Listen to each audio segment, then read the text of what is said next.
Hello, everyone, and welcome back to Barbarian Banter, episode 20. I'm your host, Dane Millerhaus. And I am your host, Jonas Kilker. I'm coming to you from a very blank background. We're going to be leaving. This is the last piece of content that we're filming here. But our guest today is an amateur historian and mythology enthusiast who uses her talents in storytelling to bring fascinating, cryptic, and esoteric tales to light for all audiences.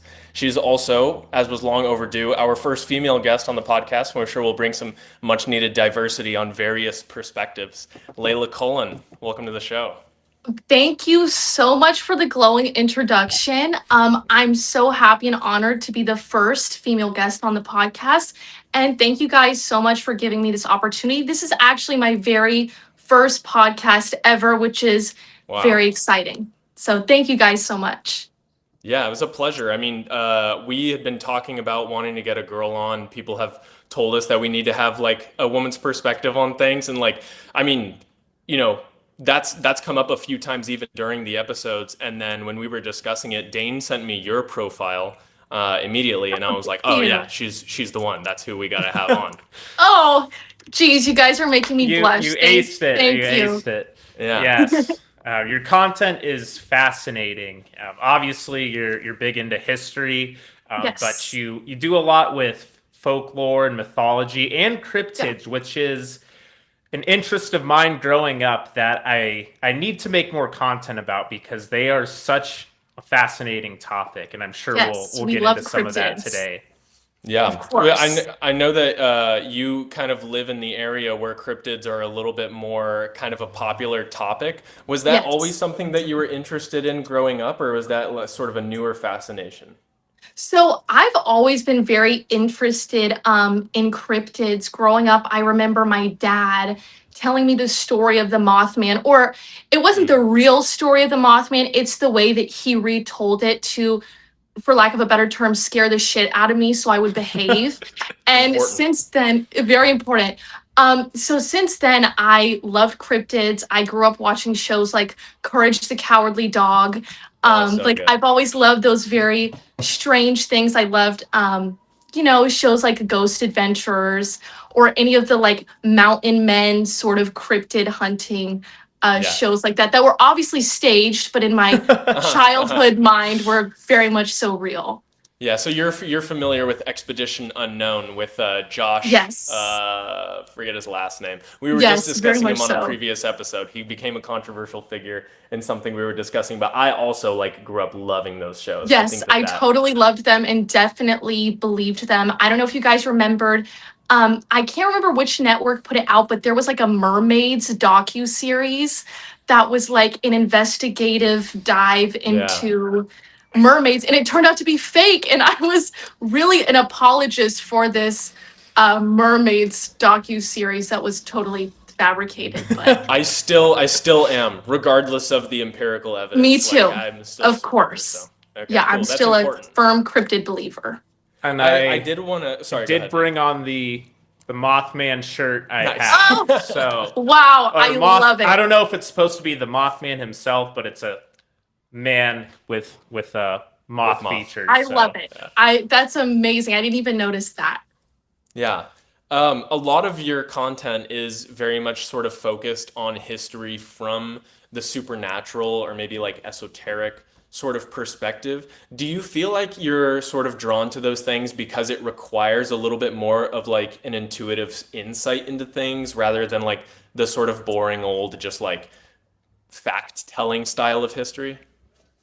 Definitely. I think that's for sure part of it. I'm also Catholic, and if anyone is familiar with Catholicism, like we believe in a lot of the heavy supernatural stuff. There's kind of a strong connection to death, and we have some very like, gory stories, including saints and whatnot. And I think another reason for that is because I have a little bit of a selective memory, and I've always loved history. It's been my favorite subject, but I always remember the dark or supernatural facts as opposed to, things including finance or what have you. I always find that stuff to be a lot more interesting. Yeah. Totally. No, it Yeah. makes sense. I mean, a lot of people they either get into history from like one of a few aspects. Either you're really into war, so you study like war military Right. history. Some people are really interested in like these sort of supernatural mythological elements. I think that that was for me definitely more of my intro. There's a few various other ones, but yeah, I think that that kind of like defines how you are like not only understand history, but just like how you see the world around you, and that Right. like it's Totally. like the type A versus type B person. I'm not sure which Yes. one is which, but For yeah, sure. For sure. Yeah, yeah. actually, it's funny that you say that because I have a brother who Mm. loves ancient history, any sort of war history. His name is literally, I'm not joking, his birth name given to him by my mother is Gaius Cassius. That's my brother's No name. way. And Fucking I Oh awesome. my swear, gosh. he fits the look. And when I talk to him, I feel like the dumbest person in the world. Anything in regards to ancient history, he's just throwing facts at you. I He actually, he was just yanked straight from ancient Rome. He was there. Yeah. He yes, saw all these things. he's reincarnated. Um, yeah, he just loves that stuff. Actually, him and I were going to Chick-fil-A the other day, and I got into the car and he was listening to an audiobook about Hannibal Barca. And I swear I thought there were tears in his eyes when he was listening Oh to wow. it. So yes, I come from a history-minded family for I sure. fully resonate with that. You have a sister that makes content as well, right? Yes, I have a twin sister. I was Everyone gonna gets us say I didn't want to say confused. twin, but like yeah, you guys are Yes. so Yes, alike. she is my twin sister. Our personalities are totally opposite. If you met us in person, and I get Interesting. people commenting all the time or DMing me and asking me if Scarlett is my alias to make Catholic content because that's what she does. She Yeah, makes yeah, yeah. Catholic content, or sometimes people will message her like, "Stop talking about these demonic things. I thought you Oh, and were it's a you? devout Catholic," Oh but my it's actually me. gosh. We're Oh, that's both funny. Catholic. She is just very like she's very poised. She always has an eyebrow raised. Like we're just, Mm, we're very different. She carries herself like an Audrey Hepburn type character. nice. So I one of the things that I do like about your content a lot is the sort of like just very raw sort of authenticity of the things that you're talking about and why you're interested in those sorts of things. The first video that I ever saw of yours okay. was the Dirty Men with Swords Oh video. yes. Yep. One of my And favorites, actually. yeah, no, it's one of my favorites too because I think it's so interesting that like the dirty men with swords thing, as you contrasted it to sort of like the Prince Charming trope, I thought it was so interesting because I think that the dirty man with sword also appeals to like the male gaze as well as the female Right. gaze. And I had this sort of intuition that like it's because the man with a sword is like a man of action as opposed to just a man of image. Yes, And in this totally. world of like looks maxing and sort of just trying to like perfect the glass on the outside instead of cleaning it on the inside or being of any use whatsoever. I think that that's something like deeply appeals to men wanting to be the dirty man with a sword and the women wanting to have the dirty man with a sword. Yes, definitely. Yeah, what do you think is like something that people can sort of take away from that? They should watch your video first of all. But Yes, like, watch my did that video. cross your mind, that sort of idea? Oh, definitely. And I think like the biggest takeaway could be from the male perspective, speaking as a woman, um, is that to attract a woman's gaze, like you had mentioned, looks maxing, it's not all about the looks necessarily. It's about the content of character. It's about the morality. It's about the call to action. Like a man who's not afraid to fight for something that he believes in, Hmm. who's masculine, but in a traditional sense, not in like a modern Chad Andrew bro Tate type of kind way, of. Andrew Tate Yeah. type of way, if you will. But the dirty man with sword is also the idea of a well-educated man. Hmm. I mean, if you look at a lot of the characters I reference, they're all well-educated, well-spoken, eloquent, but they all have a greater quest at hand. And Right. though you might be the love interest of the dirty man with the sword, he might leave you for a time to Yeah. complete his quest, which is heartbreaking. It's so heartbreaking, but it has to happen because he's a virtuous man. So I think that's Yeah. a little bit of it for sure. And if he were to give up his quest just to be with you, then that sort of deteriorates his actual Right. character, and so he's not the man you Exactly. thought he was. Yeah. Exactly. It's fascinating to hear from a female perspective, as Jonas and I both make content about heroes Dirty men and with swords. history. Dirty Yeah, Men with dirty men Swords, with of course. swords, both real and fictional. So at least we're trying to engage my audience in a sense of I want guys who follow me to kind of step up, go up on their hero's journey, kind of get out into the world, pursue that noble life. And that's kind of the hope that I have for my audience. So it's really nice to hear it from the other side, have someone who understands it from the female perspective. And I think a lot of guys would be well served, kind of seeing that, not Yes, just hearing it from definitely. some like myself or Jonas, but someone on the other side of the fence Right. there. Because people just think that we're like bullshitting sometimes. We've had a couple guys who No. are sort of on like the looks maxing end of the sphere, and my pushback typically in all of the various short form videos that I've made about looks maxing is that like if you're not the person that you're portraying, that you're LARPing as. Like, if you don't have the actual action or the aura or the confidence or the skills that come with whatever you look like you're capable of, Right. women can smell that on you immediately. And a lot of times, like, especially when a woman says, like, oh, I don't find this guy who's a 10 out of 10 attractive, but this 7 out of 10 guy is. And guys are like, oh, you're lying. You're just trying to make yourself. It's like No. she sees something in that guy that you as a male don't understand. Totally, 100%. And I mean, me and my girlfriends will talk about it all the time. You'll see a man who is conventionally, as you said, very attractive, but it seems like as soon as they open their mouth, you're like, oh my God, you just became a one, or you Right. like you're no longer in the It happens leaderboard. quick. It happens so quick. And then on the flip side of that, and this is me speaking truly, and there are women who will support me in saying this.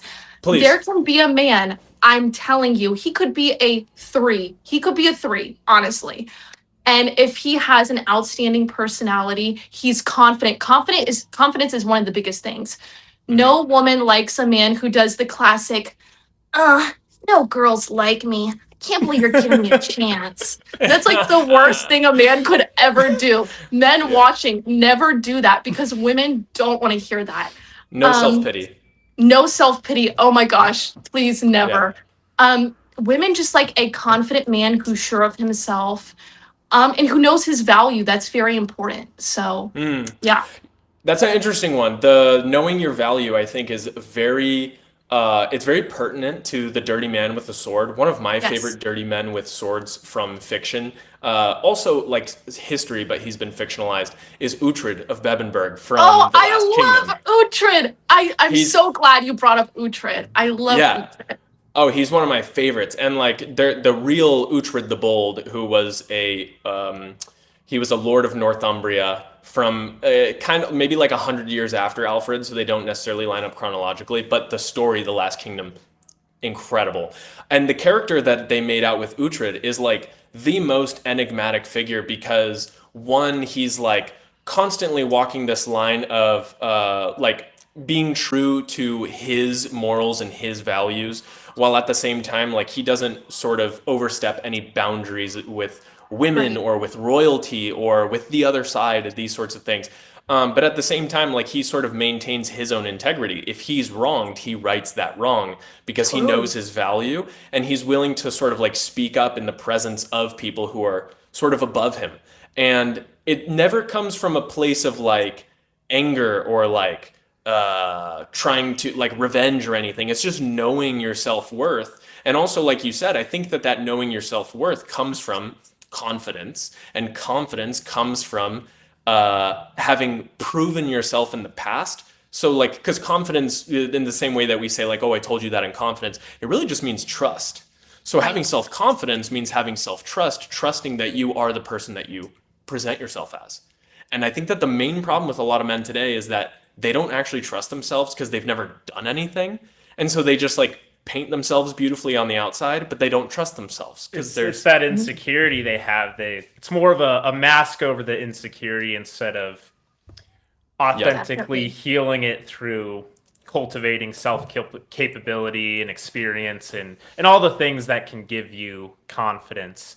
And it's unfortunate, of course, that a lot of men fall down that path. And that's kind of what I think Jonas as well try to address. It's like get out there and Do pursue stuff. a sport, Yeah. and that's what Have the gym.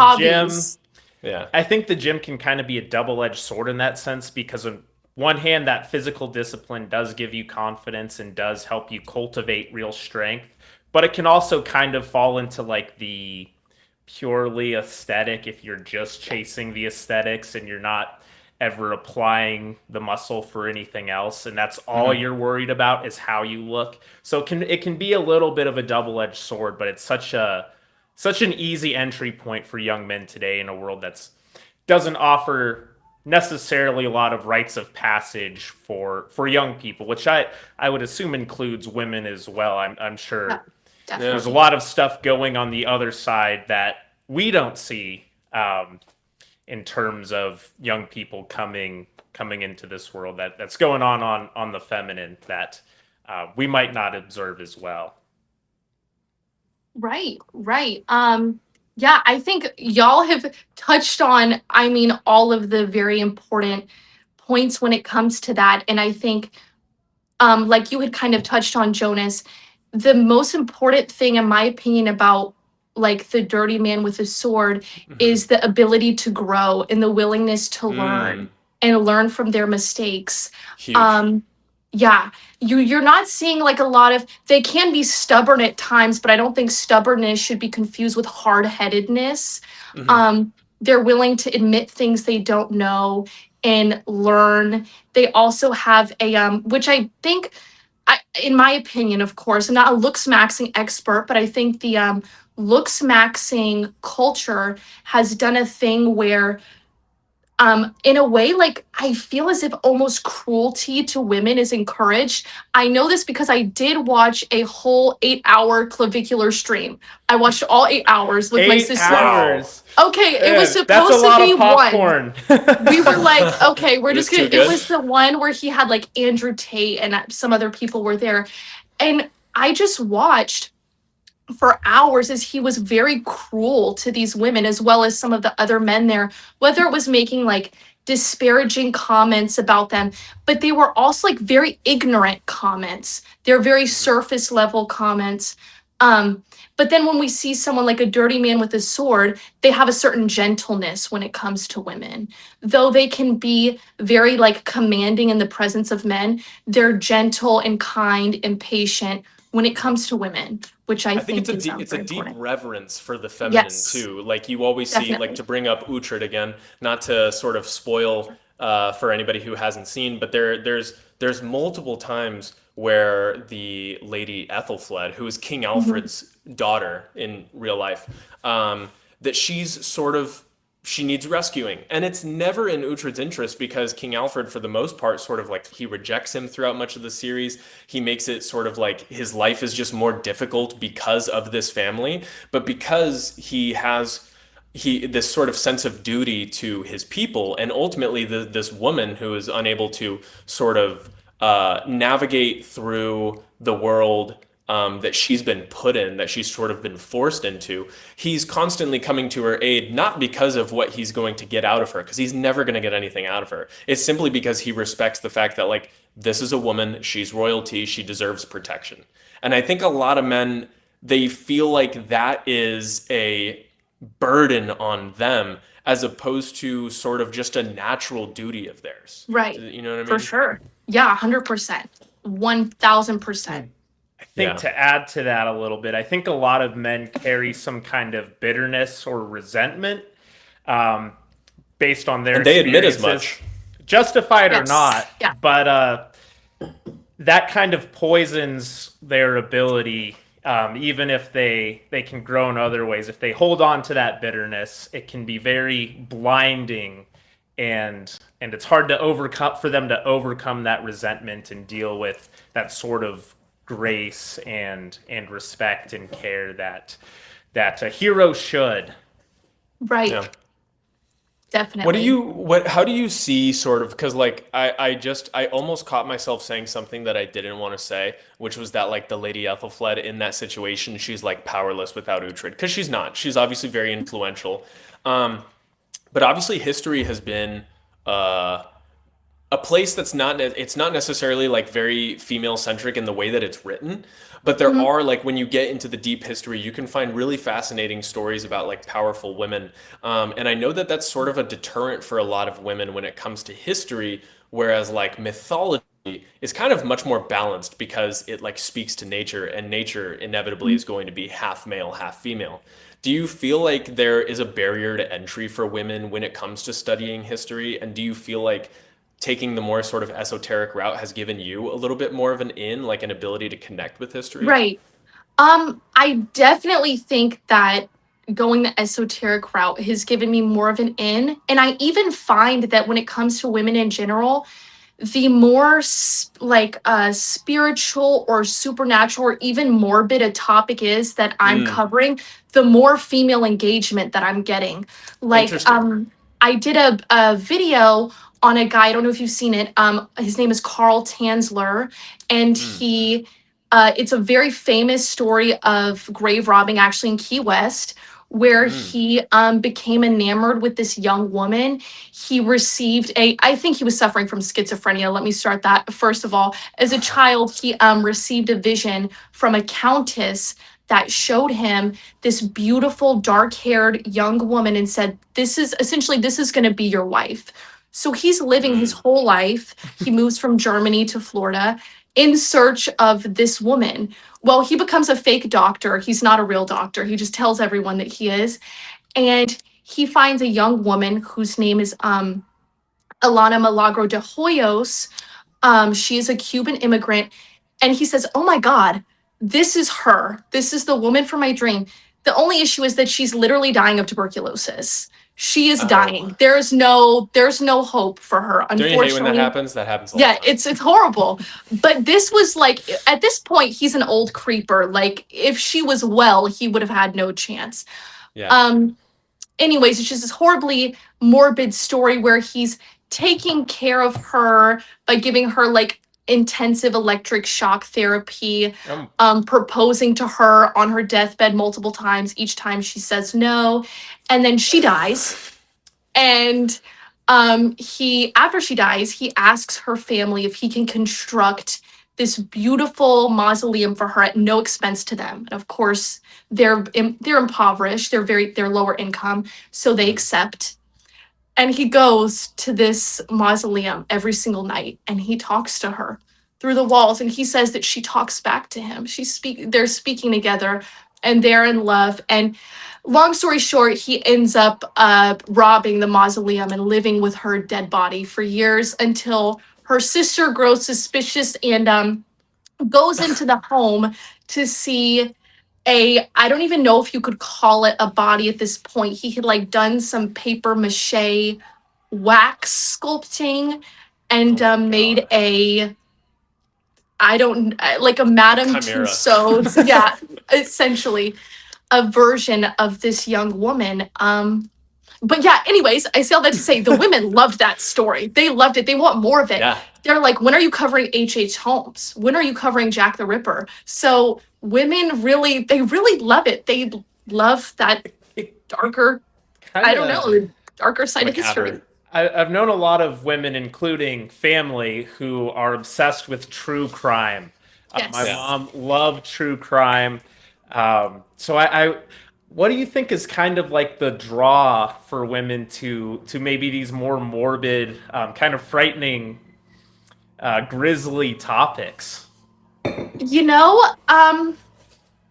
I would have to guess, and again, this is purely speculation. And if there are other women who have different opinions, I would love to hear from them. But I kind of wonder if it's due to the fact that if especially if it's a story including women, we feel so powerless when if a crime is done like this against us, especially by a man, just because of the differences biologically in terms of strength. Mm, So women feel helpless, and as a woman, no matter where you go, if you're walking by yourself you're on a trail. It's always in the back of your head that you need to be looking at your surroundings. Don't have your headphones up too loud. Maybe have one ear unobscured. So you're always like thinking about the potential of something, of you being a victim of something like that. So I think a lot of women can see themselves in stories like that, and a lot of these true crime stories, whether it's, things with Ted Bundy or anything like that. And then I think that women perhaps feel a certain duty to share the stories of other women that this has happened to try and help females across the world or across the country, to avoid having a similar fate to a lot of these women, no matter what the time period is. Like I had mentioned, H. Holmes or Jack the Ripper. Um, it's just something that I think women have been forced to deal with for a very long time. And that's not to say that all men are evil. I totally don't believe that whatsoever, but just that there are very sick people that usually target, whether it's women, it's children, it's people who are, helpless. And I think that draws interest from women for sure. It certainly makes sense to me as a perspective, and it kind of, because there's that sort of power imbalance and that kind of targeting, and you definitely see, like in Jack the Ripper and Ted Bundy, their targets, there certainly seems to be a skew that way. But there's almost a corollary in kind of folklore and mythology. I did a video a long time ago on a lot of spirits who across global cultures that are women's spirits that kind of lure men to their death, or Totally. maybe get revenge on men. Mhm. And it's kind of interesting how that kind of flips in a folklore sense. And there's probably a lot of sort of psychology and gender relation things to unpack in these phenomenons. And I don't Right. necessarily know what to make of it all, but it's really weird, since it seems like in reality it's really it's guys like Ted Bundy and Jack the Ripper who tend to victimize. Well, I think a lot of it has to do too with sort of just like ancestral memory, because I think the reason that like a lot of guys get interested in history through like warfare or military history is because men were just the primary people who served in the military. And so when you learn about like your ancestors, like I did a deep dive on my ancestry using All Tales Official. Shout out to All Tales if you guys are interested in learning your ancestors. But he like built out my entire family tree, and I was going through, and I was just like fascinated with how many of these guys were like mounted knights or just like military Oh, commanders or wow. these sorts of things. Yeah, and it's like you go through and you're like you kind of feel this like weird relation to them, and even if you don't have like that sort of instinctual relation, you see it on TV and you're like, I want to be the dirty man with the sword. Like that's cool, Yep. you know?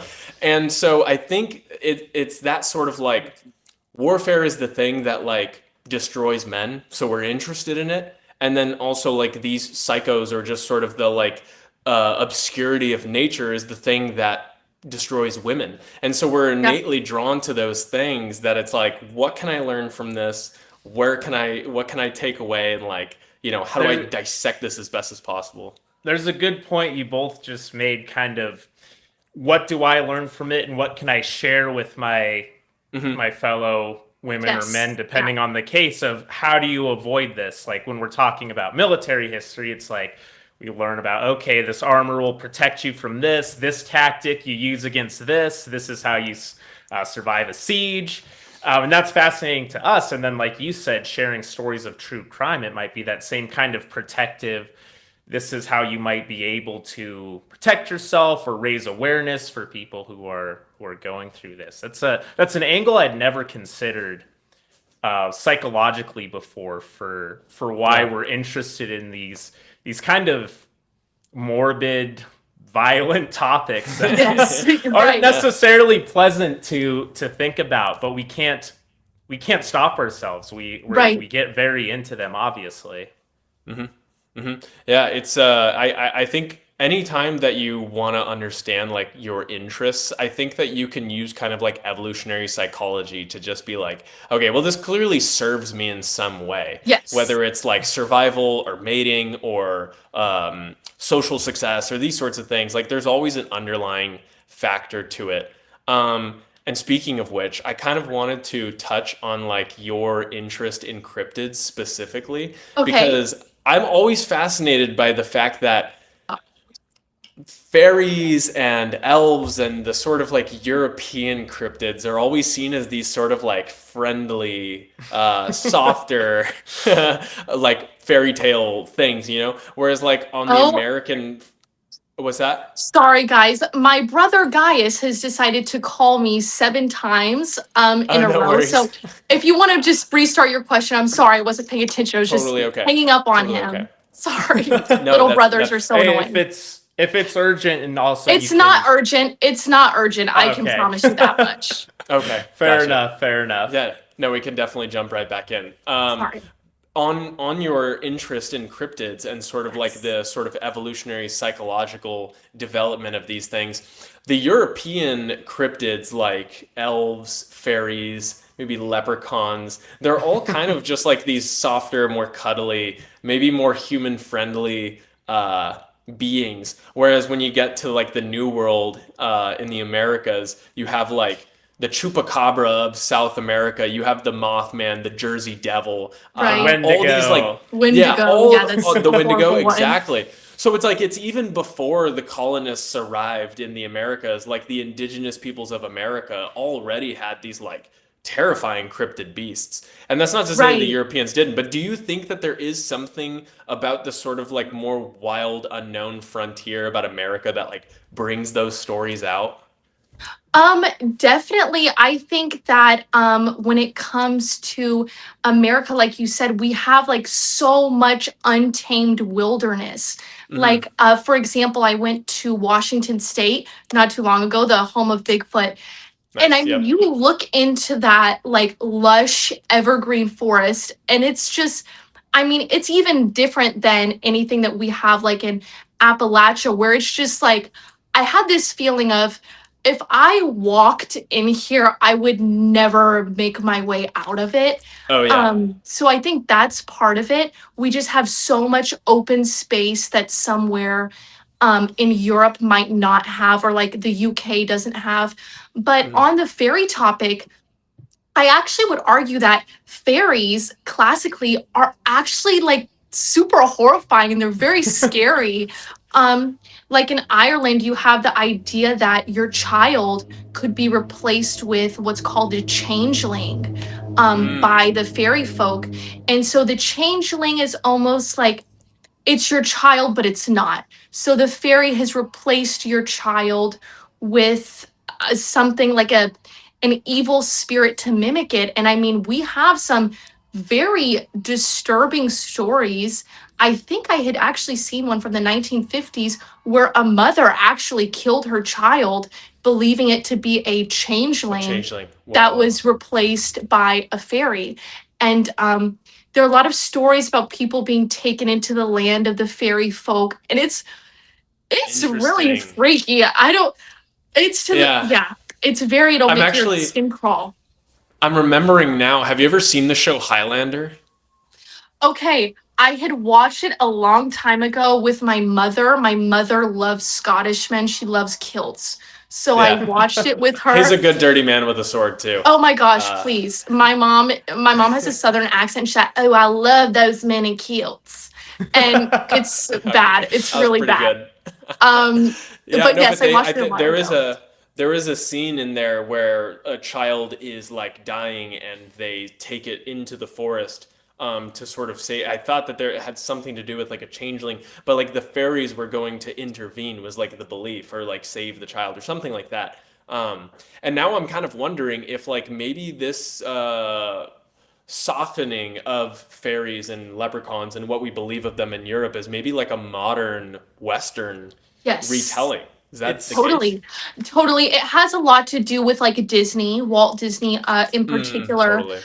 Especially like fairies. We have like Peter Pan and Tinkerbell and stuff Yeah. like that. And fairies, they're not typically actually depicted as a Tinkerbell type character.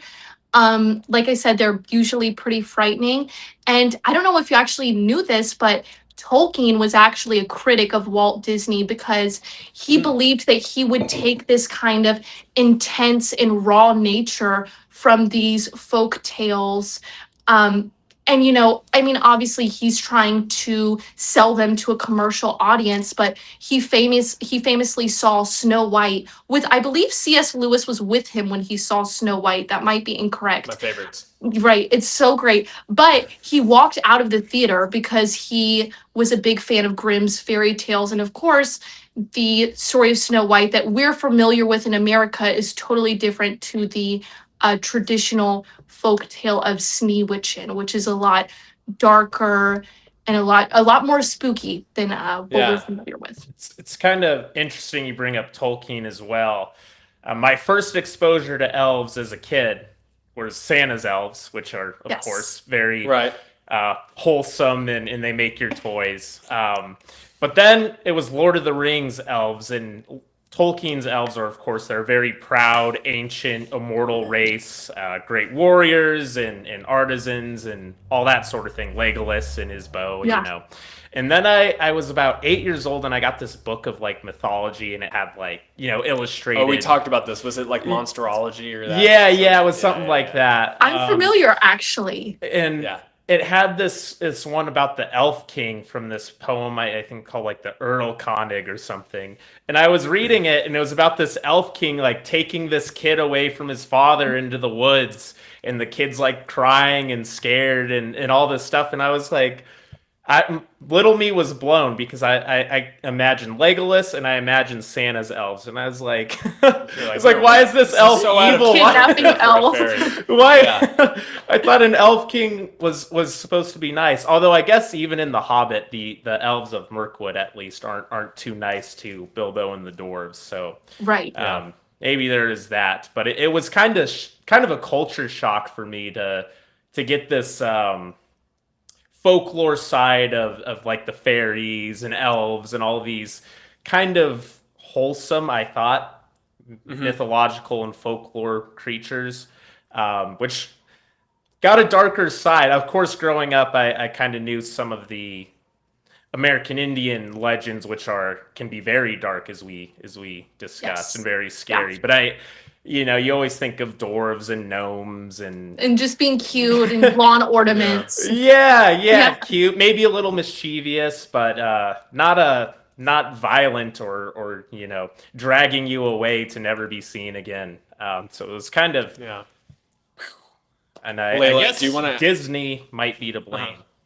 Yeah, no, that makes a lot of sense now. I feel like I kind of intuitively thought that, but I didn't know if that was always the case. Because like I've read the Grimm's fairy tales, and obviously they're very different.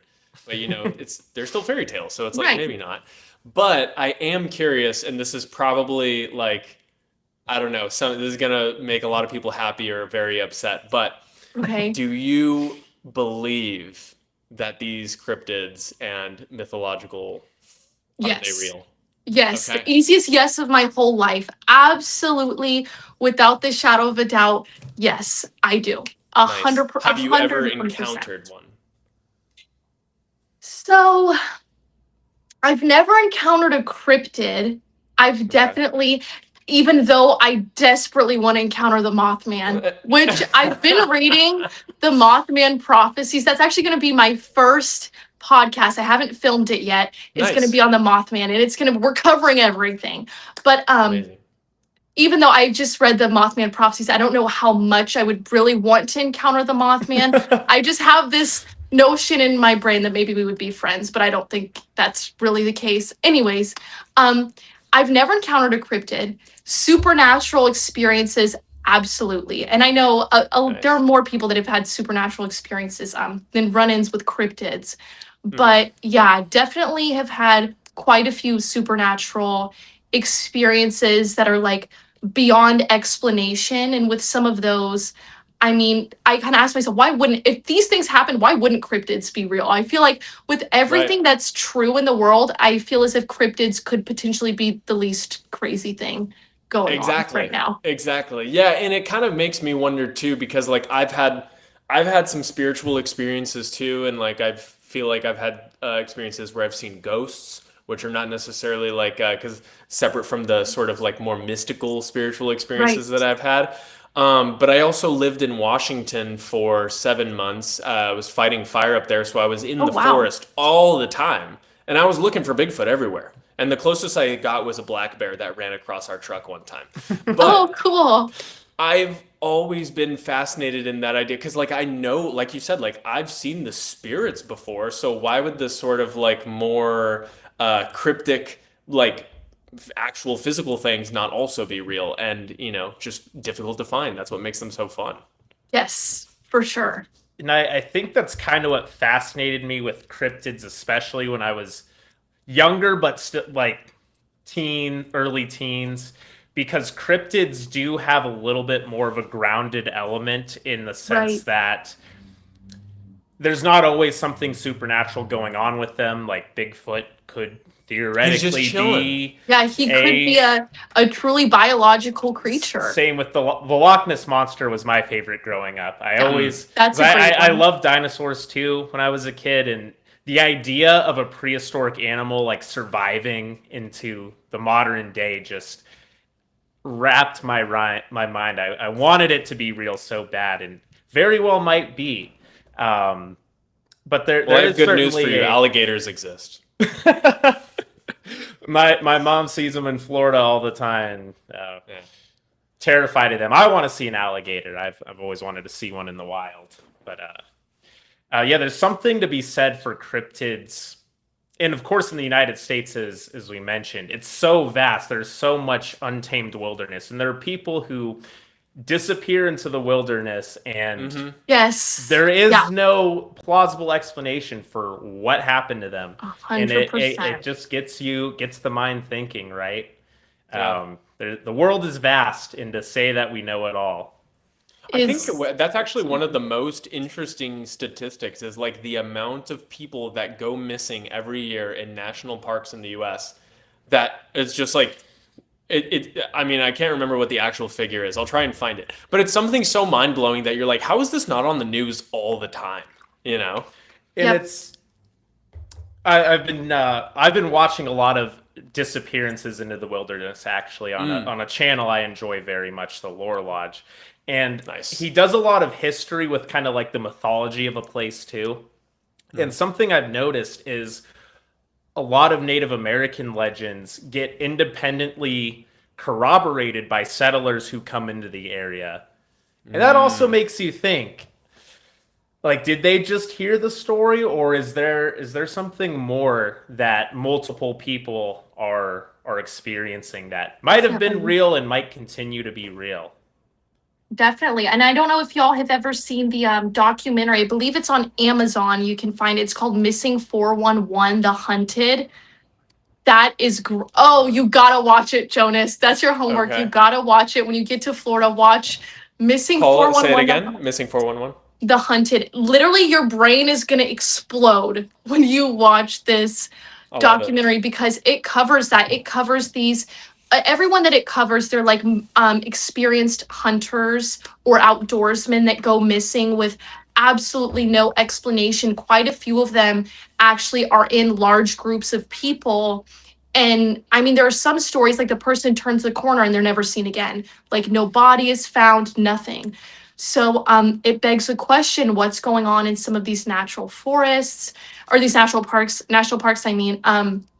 But yeah, it's very, very fascinating. And like you just talked about, Dane, we have things like skinwalkers, we have the Wendigo, which to me is the scariest thing that I've ever heard of in my whole entire life. I had a Um, phobia as a kid, not yes, even it's kidding. terrible. It's I've heard of the terrible. Wendigo before, but what kind of a cryptid is it? It's definitely not like a Bigfoot Loch Ness monster type creature because the Wendigo, it gets confused with a skinwalker a lot of times, and they're really Okay. not all that similar. because the Wendigo is associated more so with the spirit, and that spirit has association with the consumption of human flesh, so cannibalism. And so from what I've seen, and again, I believe a lot of the stuff I read was Algonquin. So if what I'm saying is incorrect, I would love anyone who's Algonquin to correct me. The spirit of it can come into someone.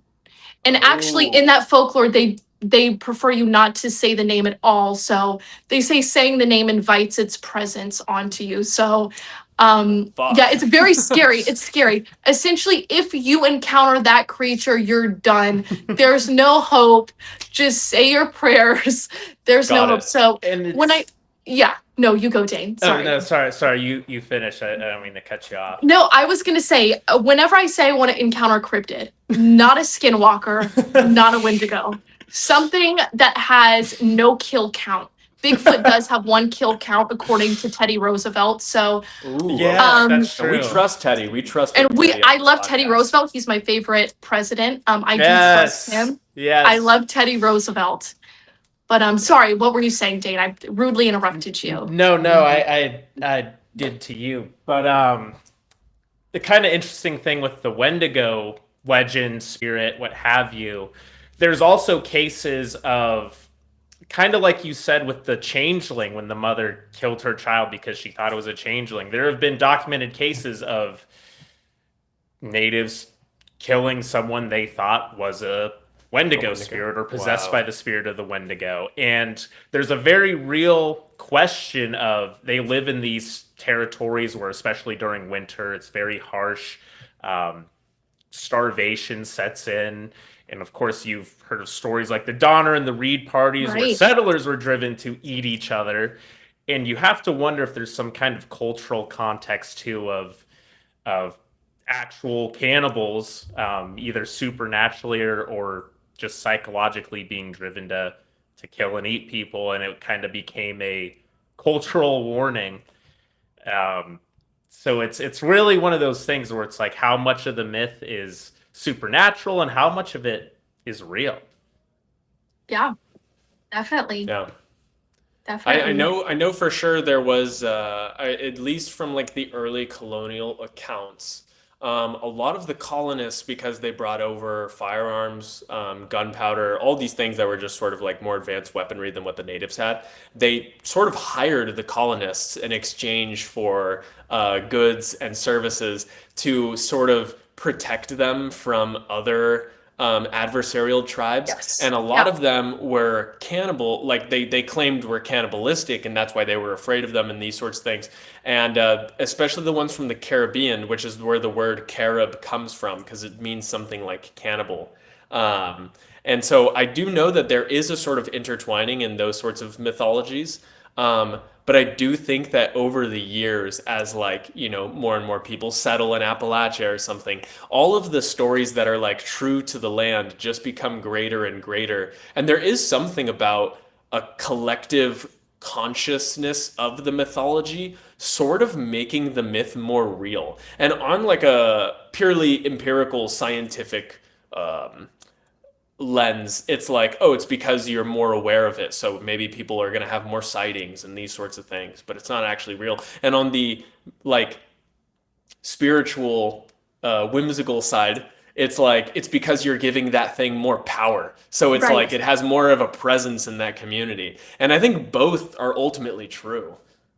Right, totally. And I mean, you have like the idea in ancient Egypt, like to speak someone's name is to give them power in the afterlife, which is why King Tut, who was not necessarily a very notable pharaoh whatsoever, would now, according to their beliefs, be doing very well in the afterlife because we're constantly saying his Saying name. his name. Yeah. So yeah, I think that's very interesting. Very cool. And there's a couple things I want to ask. Well, one thing I want to say and then one thing I want to ask. Okay. I think it's very fascinating. You just brought up ancient Egypt, and that is a culture obviously very far removed in time and geography from the New World, the settling of the New World. And yet there are these almost universal ideas that cultures have regarding mythology and spirits and language, the power of naming something. That's something you can find in basically every culture, and I think that's kind of fascinating. No matter where we live or what kind of culture evolves, there's still some very universal aspects to human nature. But the question I wanted to ask you, because Jonas brought up Appalachia, and the wild men. What? The 'Cause wild I'm man, I'm going yes. to the wilderness out there soon enough. What do you think about them? Do you think they're real? To what extent? I'm very Should Dane curious be on your. afraid? Yes. Should I be wary? What is your take on the I wild men out totally there? believe in it. I totally believe in it to the extent that I don't have interest in camping anytime soon unless it's on a concrete slab surrounded by probably 100 other families with campers. I do 100% believe in it. I actually just listened to a podcast about I recently listened to it, but it was kind of in the background, so I'm not remembering the young boy's name, but there was a story.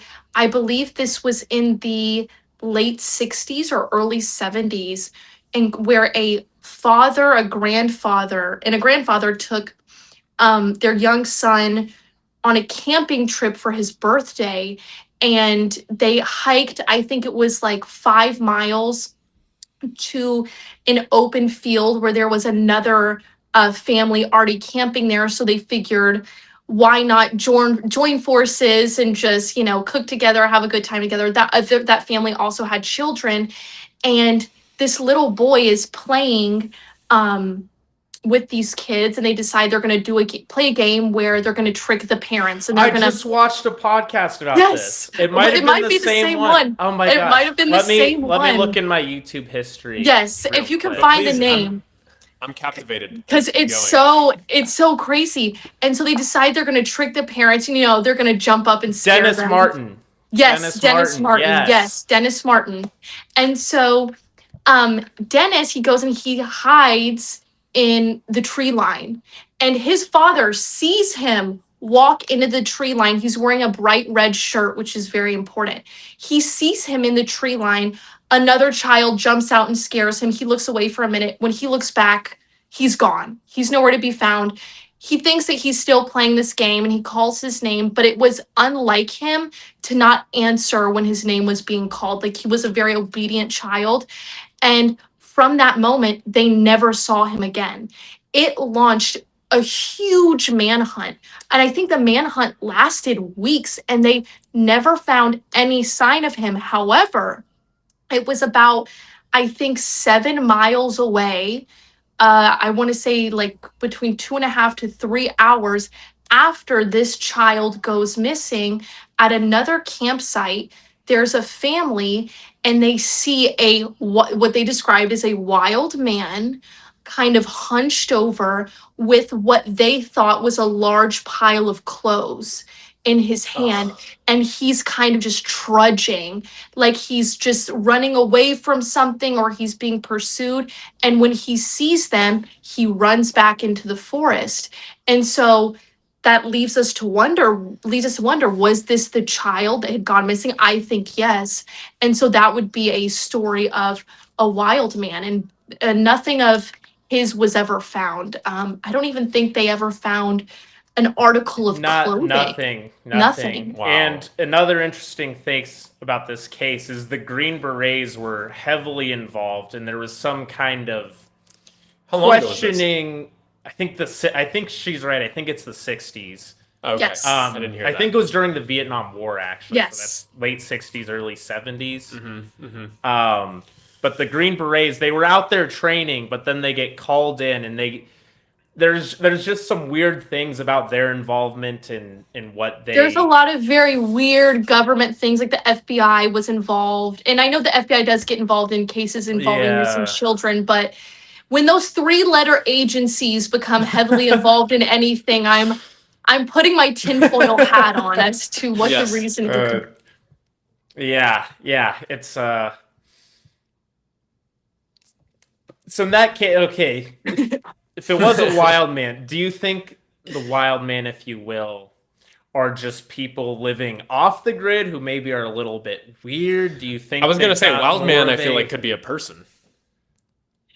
You know, I am the type of person, I will never underestimate the depths of depravity that human beings can Mm. go into, can sulk into.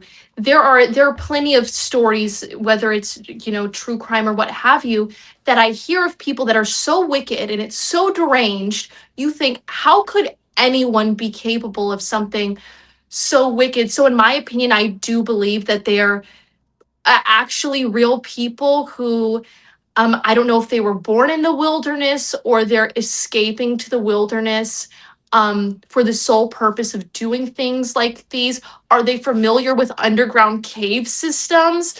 That's Yeah, there kind of are a what lot I'm of That's what caves I'm thinking. out afraid there. of. That's That's what I'm afraid of. of, are the caves. Yeah, I'm yeah. I'm really freaked out about the caves. Have you seen The Descent by chance? Oh my That god. great horror movie. I will Yeah. never watch it again.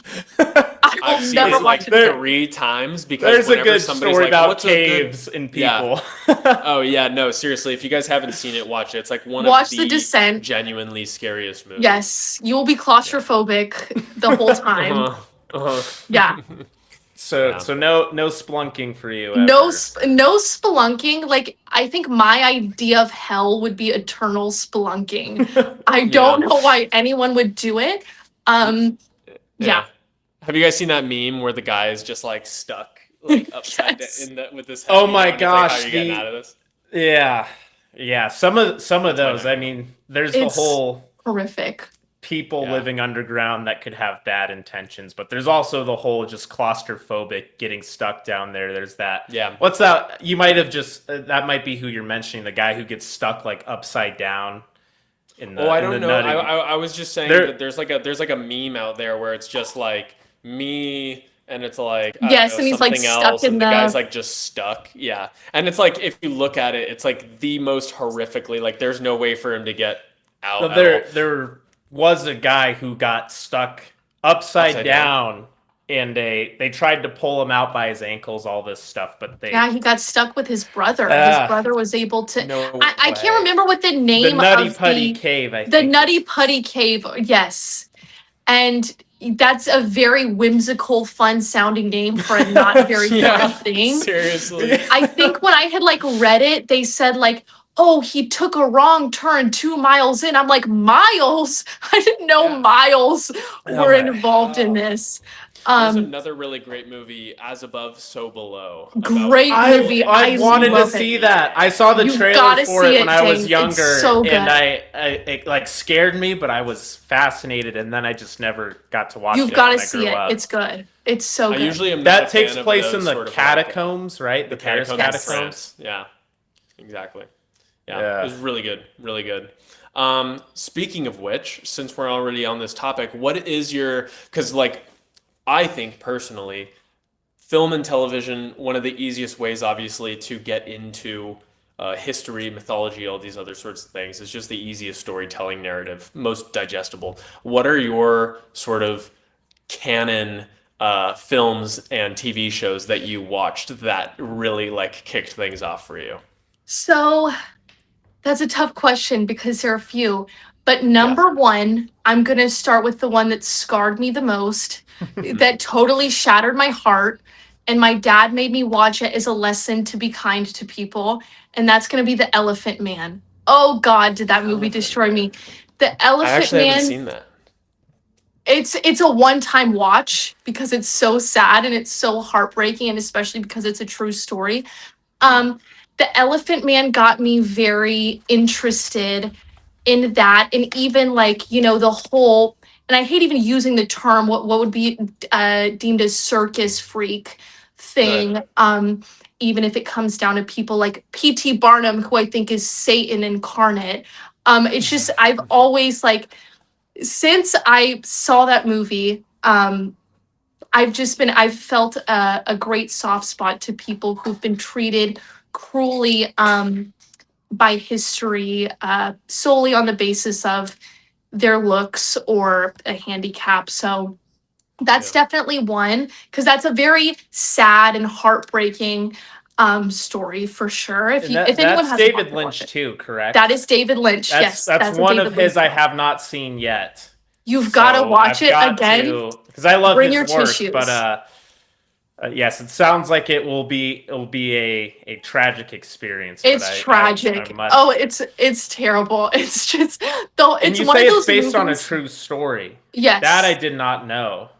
Yes. It's Oh one of my those gosh. movies where it's have you ever watched something where like, oh, this is horrible the whole time? There's not a Hmm. point of happiness in this whole thing.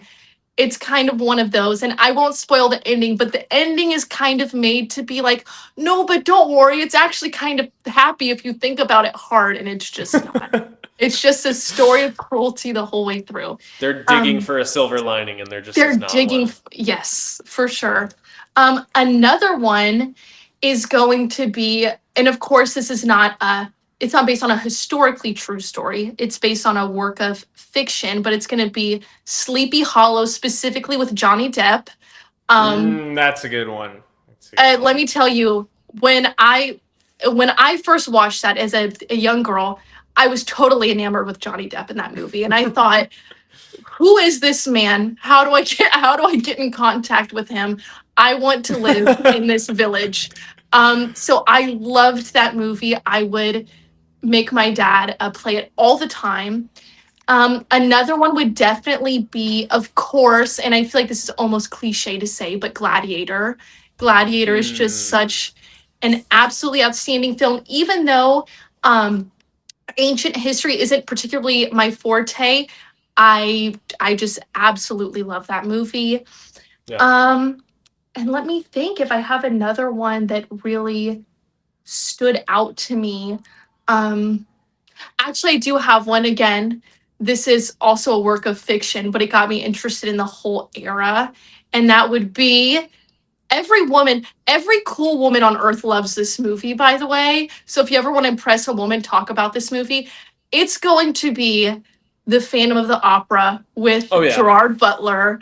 Yeah. Um, I don't even have any words. I don't even have any word. I don't have even anything to say on that because That yeah. That yeah, that's a movie that every girl I've ever spoken to is a huge loves. fan of. That's like a date night movie because it just Yes. like gets them, in the Yes. mindset. And Yes. but it is I've seen it twice now, and It's it's so so good. entertaining. It's so good. It's not just female gazy. It's like Yeah, no, it's an it's incredible so story. good. It's so good. As a woman, you're forced to choose between at a young age, Raoul or the Phantom. Like, are you gonna Right. live in this sewer, dingy dungeon with this slightly deformed, but nonetheless charming ghoul, perhaps? Yeah. Uh, or of course, you want to be with Raoul. Yeah. I'm a Phantom girl myself. I think I Well, could that's actually interesting. That fix kind of him. comes So. back to the looks maxing question, right? It's like, do you take the guy who's the 10 out of 10 on stage, or do you Right. take the man of action, the Phantom himself, not just the guy Yes. pretending to be the Phantom? And the answer is going to be Phantom all day. It's All kind of day long. interesting you bring up the Legend of Sleepy Hollow, because I grew up with the Disney cartoon. I watched it every year Yes, with which is with my also dad. great. Which is also great. He watched it every year since he was a kid, and there's something interesting in that story, in the original story, about masculinity with the competition between Ichabod Crane, who my dog is actually named after, Oh, funnily that's so Nice. enough, sweet. and Brom Bones. But the Johnny Depp movie, because I loved the cartoon, but I don't think I was able to watch the Johnny Depp one because it scared me until I was like 11 or 12, because the headless horseman in that movie was like, Very it was a scary. little much for young me. So you were Christopher braver than I Walken was very am. scary in that movie, for sure. For sure. Hey, he's scary in a lot of movies. Sorry, Yeah, Chris. he's very Yeah. freaky. He does good at his job, that is for sure. Yeah, But he it's definitely I does. kind of, now that I'm older, I can appreciate some of the comedy and the more whimsical Tim Burton-y aspects of that movie. And it's Johnny Depp, of course, is a pleasure Of as well. course. But it's kind of an interesting legend. I mean, it's one of America's first like legends that came from the colonists themselves, that they didn't bring from Europe, and that didn't come from the Native Americans. That was like a explicitly colonial American kind of bit of folklore. So that's also pretty interesting to me. Yeah, that kind of brings up another question to me. Is you mentioned that you're not like super into ancient history. What is your favorite era of history? Oh, that's a good question. You know, There's a right and a wrong answer. No, I'm just there, so my favorite era of history, I'm very, very interested in the Victorian period or the Gilded Age. That's where I'm finding a lot of my interest because like I had mentioned previously, that's where we're getting like our carnival culture. We have like the freak shows happening. Also towards the end of the 19th century, we have like cowboys and all these fun things. And I also love the Victorian aesthetic.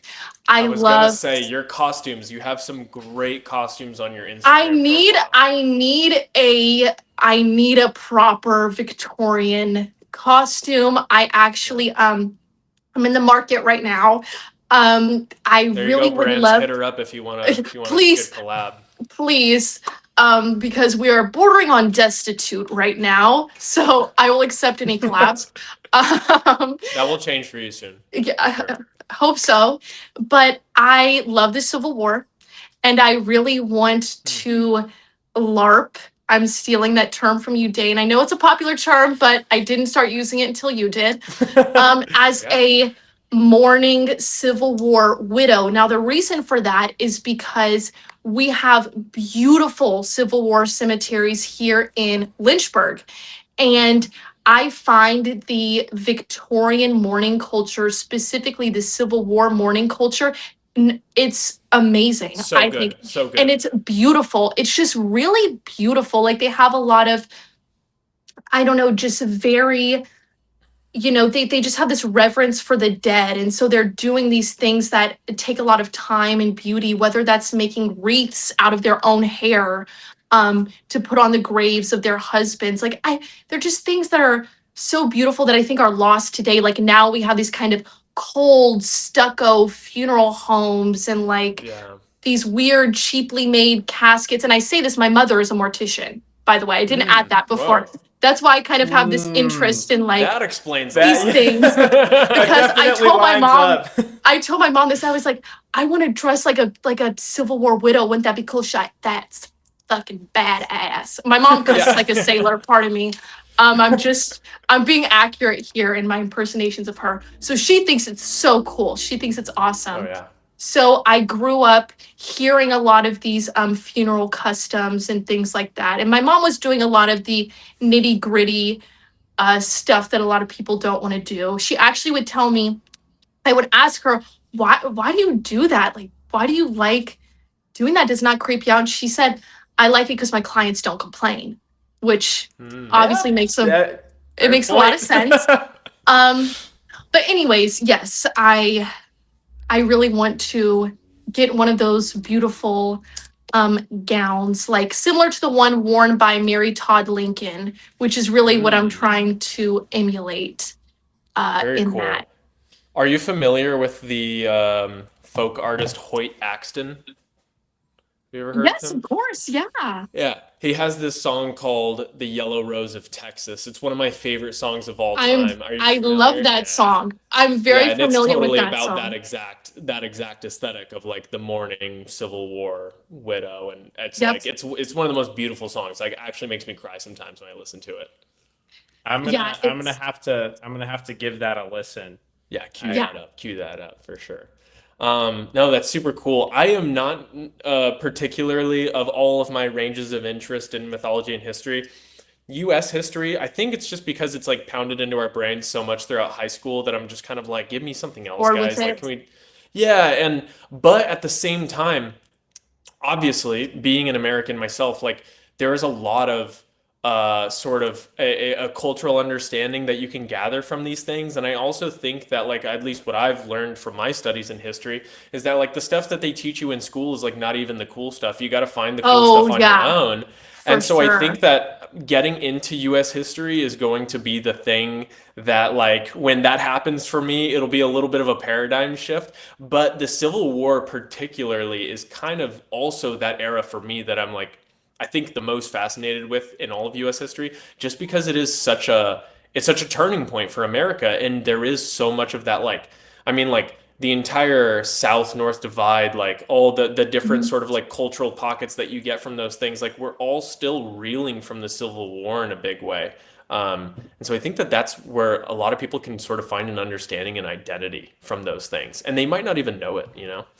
Right, definitely. And there's, especially when it comes to US history, the reason why I'm interested in it is because, like you said, the things that they teach us in high school are, it's just so boring. They're teaching Yeah. us, like, all you're hearing is, the Gettysburg Address and things of that nature, which for a Yeah. lot of people is just grueling and it's a little bit exhausting.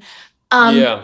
but there are so many very cool and very weird things that happened historically. Even like we were talking about with the Civil War, we have this huge spiritualist movement where we even have our own nation's first lady is having seances in the White House, and you Right, don't right, right. you don't learn about Oh that. yeah.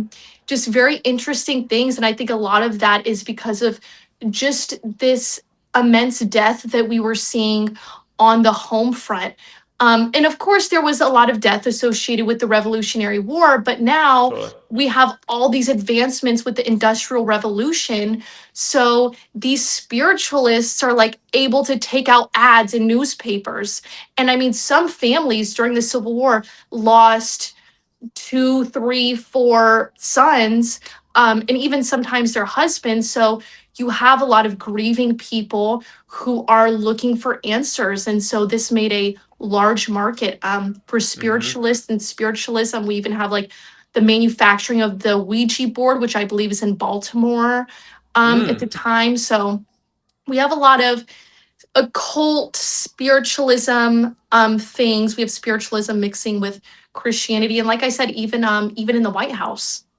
Yeah. Yeah, I had read a little while ago that Lincoln and I don't know why I can't remember the name of his assassin, John Wilkes Booth, John Wilkes John Wilkes Booth, Booth. yes, both saw the same occultist or some kind of occult figure that they both consulted. Not they didn't know each other. Went to that person. I right, can't remember if it was what the exact title of the person was, but it's just like you wouldn't think of either of them involved in the occult at right, all, let alone that the guy who killed President Lincoln was seeing the same occult figures. Just definitely, it's Imagine something how that she in felt. school. right, totally. You think she would have called that one, but Yeah. Yeah, unfortunately, yeah, could have given a heads up. right, literally. Oh, heads up. Oh, yeah. Jesus. Oh Oh. my god. And kind of Jonas to your point a little bit with the Civil War and your point, Layla, with kind of like the industrial level of the slaughter. Another, and this might inspire me to actually finish this video. There was one of the last duels in history was fought Mm. in the Civil War, like a duel as in two champions coming out, kind of in that ancient fashion. It's in the Civil War. Confederate and a Union officer they got together and decided to have a one-on-one horseback sword fight because they wanted to recreate knightly chivalry. They're like all the shooting and all of Nice. this, industrial warfare. It's like what happened to being knights? Let's Right. and they both survived the duel. They both got wounds and what have you, and they went on to live full lives. And it's kind of fascinating. That's just those personal stories that you don't get in the classroom and you Yeah. don't know exist until you stumble upon it. I didn't know about this whole mourning culture that came out of the Civil War. That's just not something I would think about until someone like you exposed me to it. So now I'm Right. kind of fascinated with this Well, I'm honored. whole subculture. I'm gonna have to look into it more. Um, it's just fascinating how much history is out there that we don't get, and a lot of people say, "Oh, history's boring," and it's like And it You're not is. looking in the right places. You're you're not not getting looking the in the good right stuff. places. You're not watching Just Layla's videos. right, right. And a simple Google search isn't going to do it. That's why I'm here. I'll trudge through all of the boring information to find the good things. And I mean, like, even like in reference to Abraham Lincoln again, we have like he actually had this crazy life where he had a lot of supernatural experiences. There's this story of, I believe it was in 1860, he was shaving and he looked across the room into a mirror and he saw both his reflection and the reflection of himself as a ghost. So he's seeing two reflections, Whoa. and he's understandably very frightened by this. So he kind of does, when you see something in the corner of your eye and so you like look away and then you like look back to make sure you're not crazy. He does one of those, and the ghost face is still there. So he's like understandably I got kind of, chills. yeah, beside himself. So he speaks to his wife, Mary Todd Lincoln, who, like I said before, was very interested in spiritualism. And she correctly prophesied that this meant that he would serve 2 terms, but he would die before the end of his second, which Wow. Imagine being told obviously, that by your wife. Holy yeah. smokes. And I mean, another crazy, because Mary Todd has been like my hyper fixation. I go through like little bouts of being obsessed with things. But Ulysses S. Grant was actually supposed to be present at the Ford's Theater the night that Abraham Lincoln was assassinated. But the reason why him and his wife were not present was because his wife found Mary Todd to be so insufferable. She essentially told him, like, if she's there, I'm not going. There was no chance I'm not going. But she was famously very insufferable. Modern historians diagnosed her with manic, bipolar depression, narcissism, just a whole host of things, which are due in large parts to her upbringing. A lot of her siblings had crazy lives. One of them died in a mental institution. She's one of 15 children. One of them was heavily tattooed, and he actually served in the Confederate Army, and he died. What was actually officially put out was that he died as a result of wounds sustained at the Battle of Vicksburg. But what his friends told everyone was, okay, he did get shot at the Battle of Vicksburg, but he actually died as a result of gunshot wounds that he had gotten previously from a whorehouse brawl, in their own words. So These are the important these are the things that important people things. are not. Yes. We need to talk about David Todd, the First Lady's heavily tattooed, crazy psycho brother. Um, yeah, so Died in there's a whorehouse brawl. died as a result of a whorehouse brawl. I mean, even Abraham Lincoln, there is speculation, which I believe, that he had syphilis and that he gave it to Mary Todd, which resulted in her dementia and spinal deterioration later in her life. And he had also actually forced her to be in a treacherous, devious situationship with himself, of which she thought she would never escape. So men have been putting women in situationships forever, and Abraham Lincoln did that as well.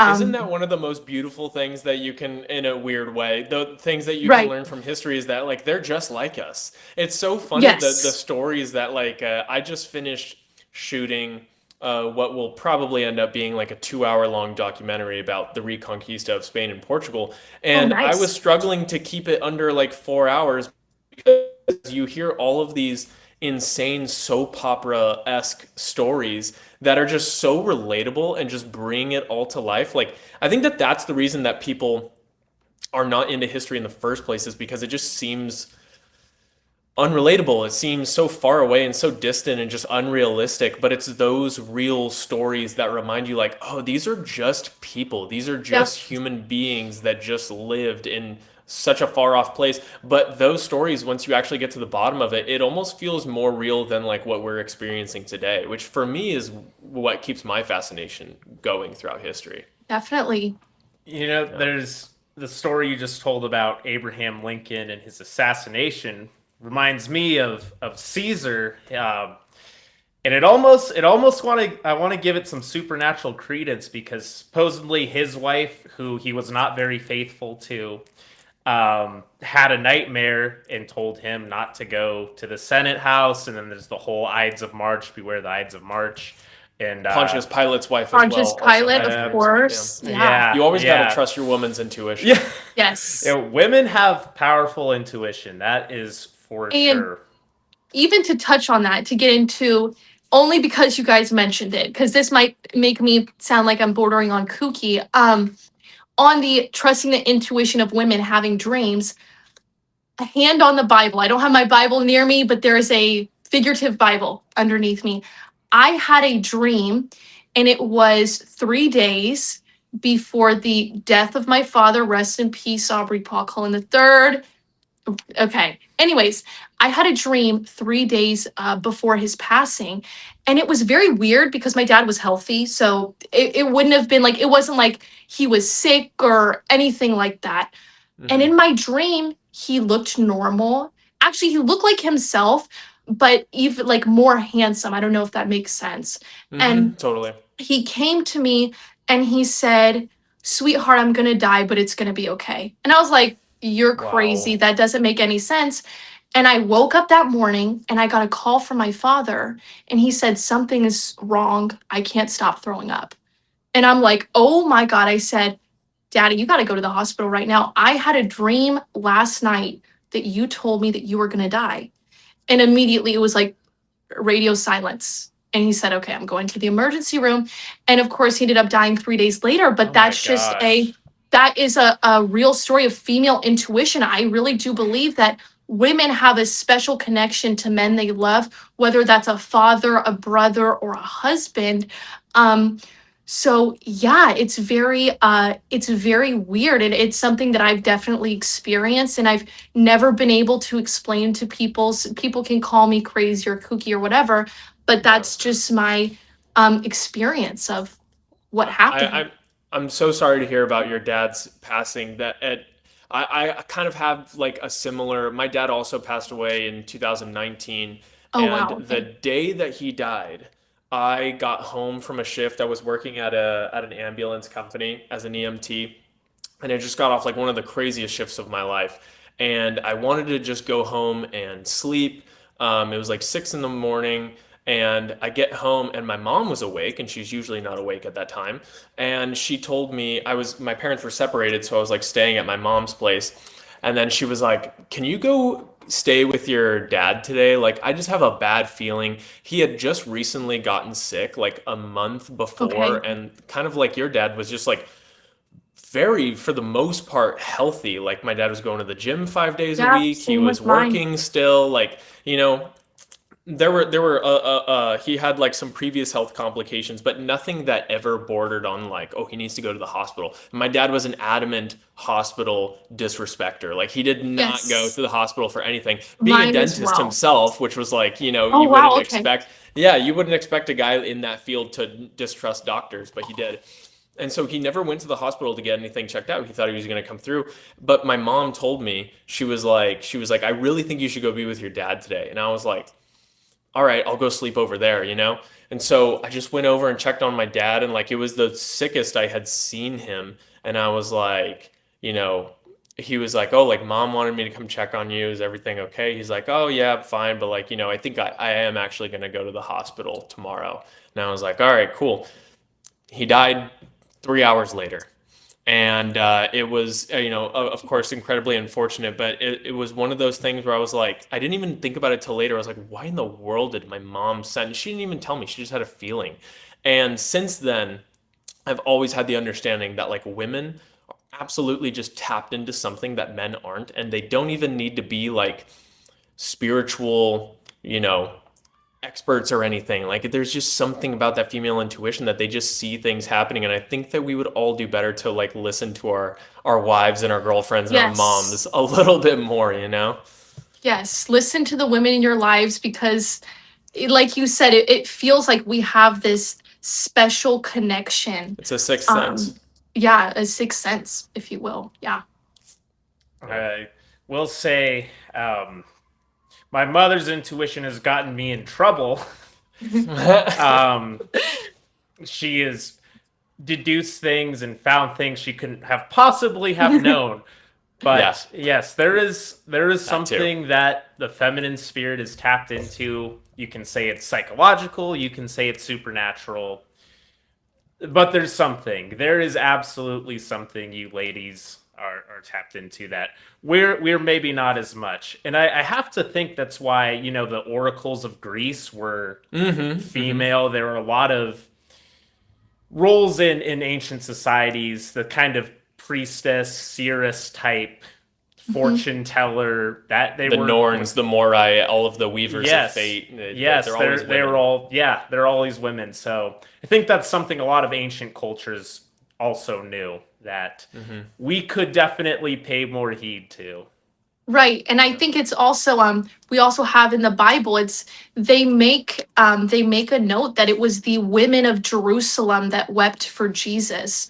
Obviously they're seeing And the first at the this tomb as well. right in the first at the tomb, and there's always a reason why these things are noted whether we realize it or not. And I think it's very important that these women were grieved at seeing the pain of a man that some of them otherwise maybe didn't have a connection to, but were just moved by the anguish that he was experiencing. So I think women, we're very tapped into that. Not to say that men aren't, because men can be for sure. Can be. Um, but I think it can be.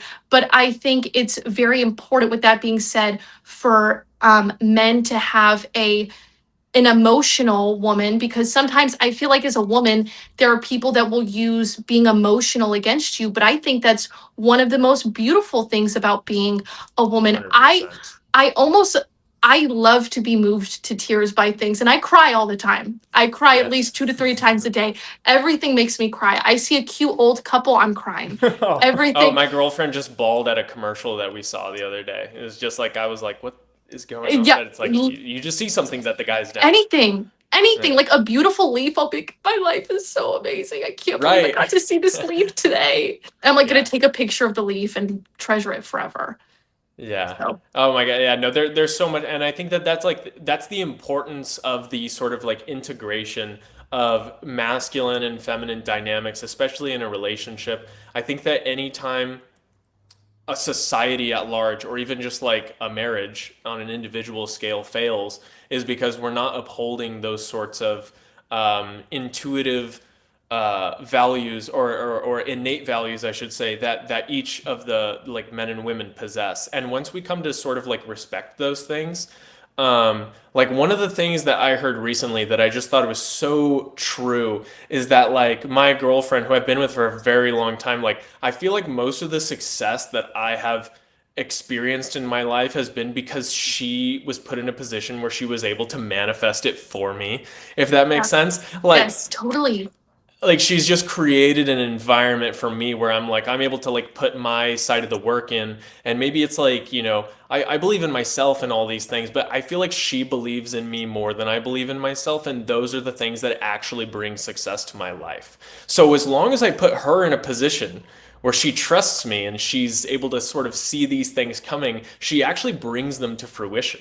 And it reminds me of a lot of like the stories that you hear in like the Iliad and the Odyssey, all these ancient tales where I've made videos on this in the past, where it's like the men might be the ones actually fighting the battles and like being in the action, but it's the women behind the scenes that are really pulling the strings, for better or worse, that dictate the outcomes of these things.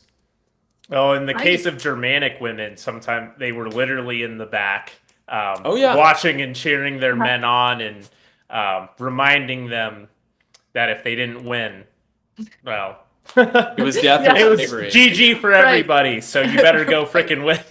Yeah. But yeah, that anchor is something to be appreciated and valued for sure.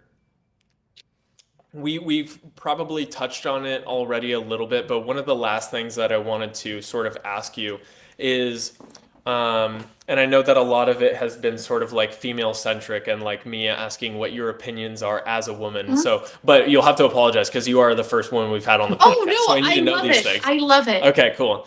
How do you sort of see um, like just women in general throughout history? Like, what is your perspective on how women are portrayed throughout history? What's your connection to that?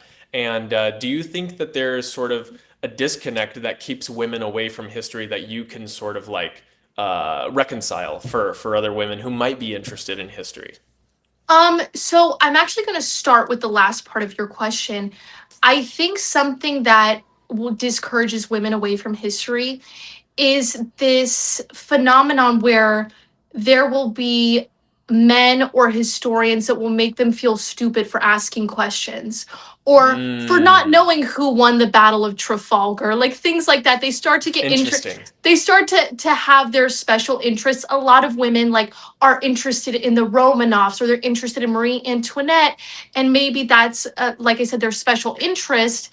But then you'll have people go and they'll be like, well, do you know XYZ?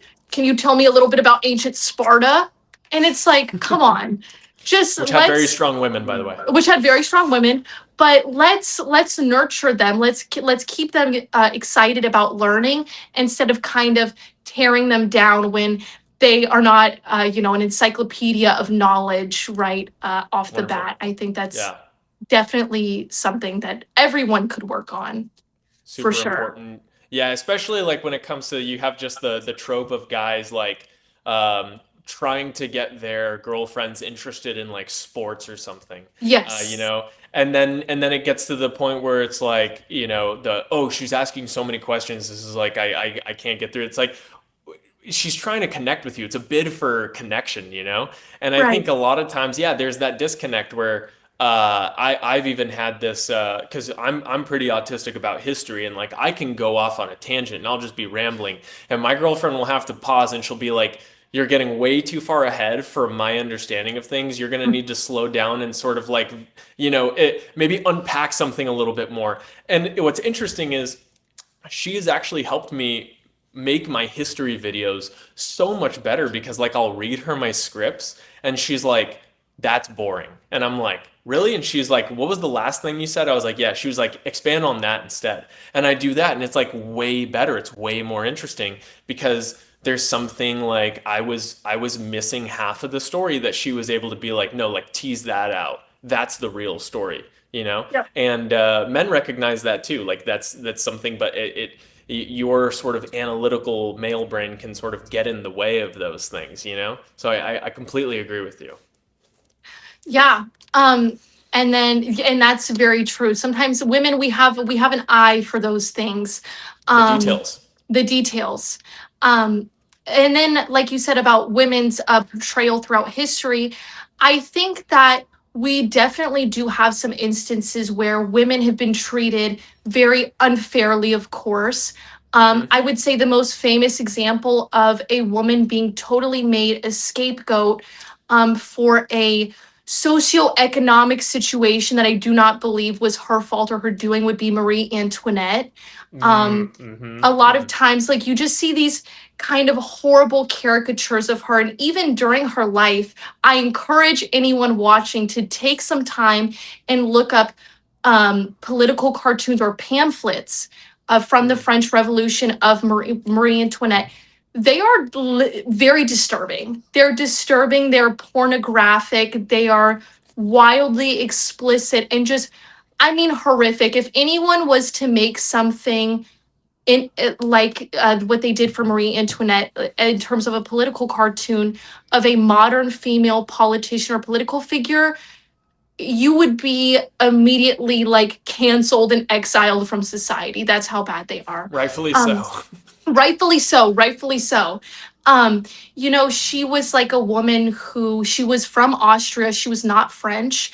And so a lot of the things she did and customs she followed, she was taught by the French nobility. And I mean, she went to the French court at a very young age. So she's literally doing what she's learned and what she's been taught. And we had people who totally fabricated during the revolution stories of her opulence or this wild sexual nature when her and her husband didn't even consummate their marriage for 7 years. It took them 7 years to even consummate their marriage. There's some rumors that her husband didn't know how to do it, but that's a whole whole other thing, and he had to someone had to explain it to him. But she's a woman. Like I feel very protective over Marie Antoinette when anyone speaks about her, because we had other people in her circle who were doing horrible things. And I don't want to say that the French Revolution was entirely bad, because of course the plight of the peasantry was horrible. I mean, the Third Estate was going through such horrible things during that time, in terms of the wealth disparity. But she was, she donated to charity. Her wardrobe expense was not even as much as the later Emperor Josephine, the wife of Napoleon. So it's very upsetting. And even when it comes down to things of the sexual nature, we have King Louis XV, who was the father of her husband, King Louis XVI, who was literally running a Jeffrey Epstein and Ghislaine Maxwell type operation with one of his mistresses, the Madame de Pompadour, where she was bringing him a steady stream of virgins, because he was of very young virgins, might I add, because he was afraid of venereal diseases. So we have a Ghislaine Maxwell type figure and a Jeffrey Epstein, but we decide that we're going to put all of the blame on a young woman who's not from France, who was not even half as bad as a lot of people she was surrounded with. I mean, the brother of her husband had a debt of around, I think it was 11 million livres, which is triple what Marie Antoinette's was. And so they had just decided that this young woman was going to be the scapegoat and she was going to be made an example of. And they dealt out a lot of cruelty to her and also to her children, even going as far as forcing her 8-year-old son to testify against her and claim that she had, because this is going on YouTube, I don't know what I can say, but let's just say committed acts of incest against him. Oh my gosh. Okay.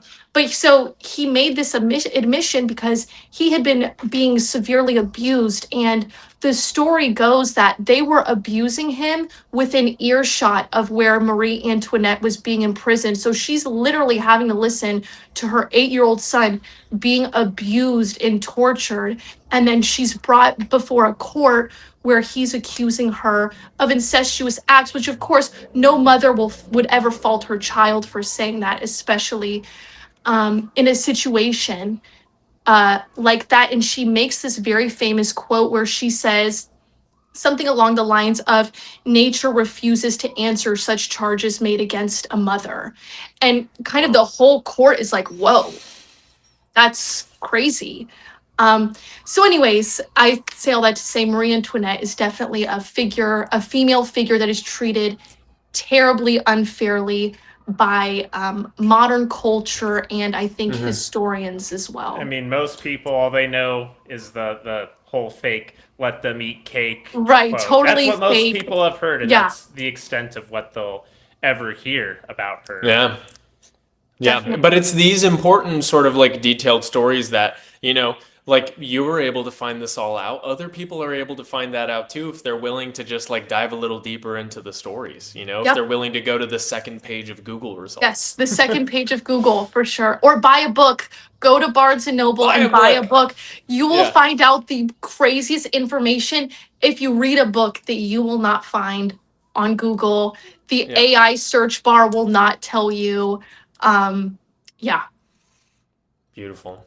Well, I think that you've answered my question perfectly. Dane, do you have anything else? We're at an hour and 38 minutes. I want to be respectful of your time, but do you have anything else, Dane, that you have a burning curiosity for Layla? I do, but it's too big of a topic at this stage, so I'll have to ask you another time. You unfortunately no, piqued it's my gonna be curiosity too much. burning. Yeah, no, sorry, you have to. We're allowed to go for as long as we Yeah, want, so I have please. no other plans, so please ask away. This is kind of a big pivot from the whole train we were just on, and kind of more Right. going back to cryptids and horror Yes, and which I love. I mythology. love it. I'm so excited. We Um, have lots of cryptid questions, so Yes, yeah. I can't wait. I was kind of curious because we talked a lot about cryptids and historical folklore creatures that kind of come from history and from the past. And I was curious on your thoughts on sort of, for example, kind of the impact the internet has had on almost mythology, if you will. There's, entities like Slenderman and these sort Right. of, they're almost folklore, but they're coming from the modern age and sort of the SCP style of storytelling. These kind of they're almost modern folklore creatures, and of course there's cryptids like the rake that they're more associated with a modern image than anything historical. So I was just kind of curious on your take on sort of, has the internet kind of given new life to a type of horror and cryptid mythology, or do you think with kind of like image editing and stuff it kind of waters down, especially now that AI's really hit the scene and you can Right. generate things that are clearly not real but they look almost real enough where if I was 14 years old I might have bought it. I don't know. I kind of wanted to explore that with you. Although I know that's could be a very large topic. I think that's a great question. And I think it's a little bit of a double edged sword because I think that when we have the creepy pasta things, like you mentioned, Slenderman, that starts to pique people's interest in things that could potentially be real, like skinwalkers or Bigfoot or the Mothman. It's just a gateway. And of course, we have stories where people believe Slenderman really is a real entity, like that horrible true Oh my crime case. gosh. Oh my Yes, God, where those girls, oh my God, I think they murdered another girl, if I'm she correct, or survived. she She survived. That's survived. right. Yes, but yeah, they stabbed her. It was something insane, Because they like believed 40 that Slenderman times. was truly real. But I think that comes as a part of internet psychosis. I think we all know someone that suffers with internet psychosis. So that's my only word of warning for the creepypasta thing, because I think, and this might be silly of me, but I kind of put creepypasta in Five Nights at Freddy's in the same kind of Oh my gosh. I world. mean, that's And kind of what I got into horror wise at that age. It's just like, yes, the right. Five Nights at Freddy's, the Slenderman, all that stuff you get into is Like back rooms, of course. yes, Which yes. I think the Backrooms lore is very scary. I'm excited for the, I think Oh, it's an me too. A24 movie they're coming out with. I'm really Yeah, excited for that. I is that heard this about that. year? That's so interesting. I think it's this year, but I'm really excited for it because I have admittedly watched the Backrooms walkthroughs on YouTube and stuff like that. But so yeah, it could definitely open up people's interest, which is, Oh, I it's think, in 3 days. What? When oh, it I thought it was like in Wow! December. What a Oh, I can't wait. synchronicity. according to the first results of Google anyway, Well, May 29th. I thought it was much further ahead in all honesty. well, perhaps in 4 days you will all be seeing a review of the Backrooms movie I Hopefully. from me. Yeah. Uh, but then, like you said, with AI and doctored images, I think that's a huge issue because lately we've seen a huge rise in interest, specifically in like Appalachian folklore, like the Skinwalker.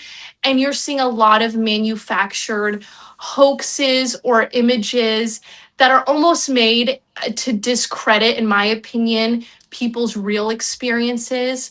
Um, like I had said previously, I just finished reading the Mothman prophecies, and they kind of talk about people manufacturing false UFO stories and things like that, to discredit people who've had real experiences. So I think people need to operate caution anytime you see like real Bigfoot caught on camera. Like AI is pretty those good.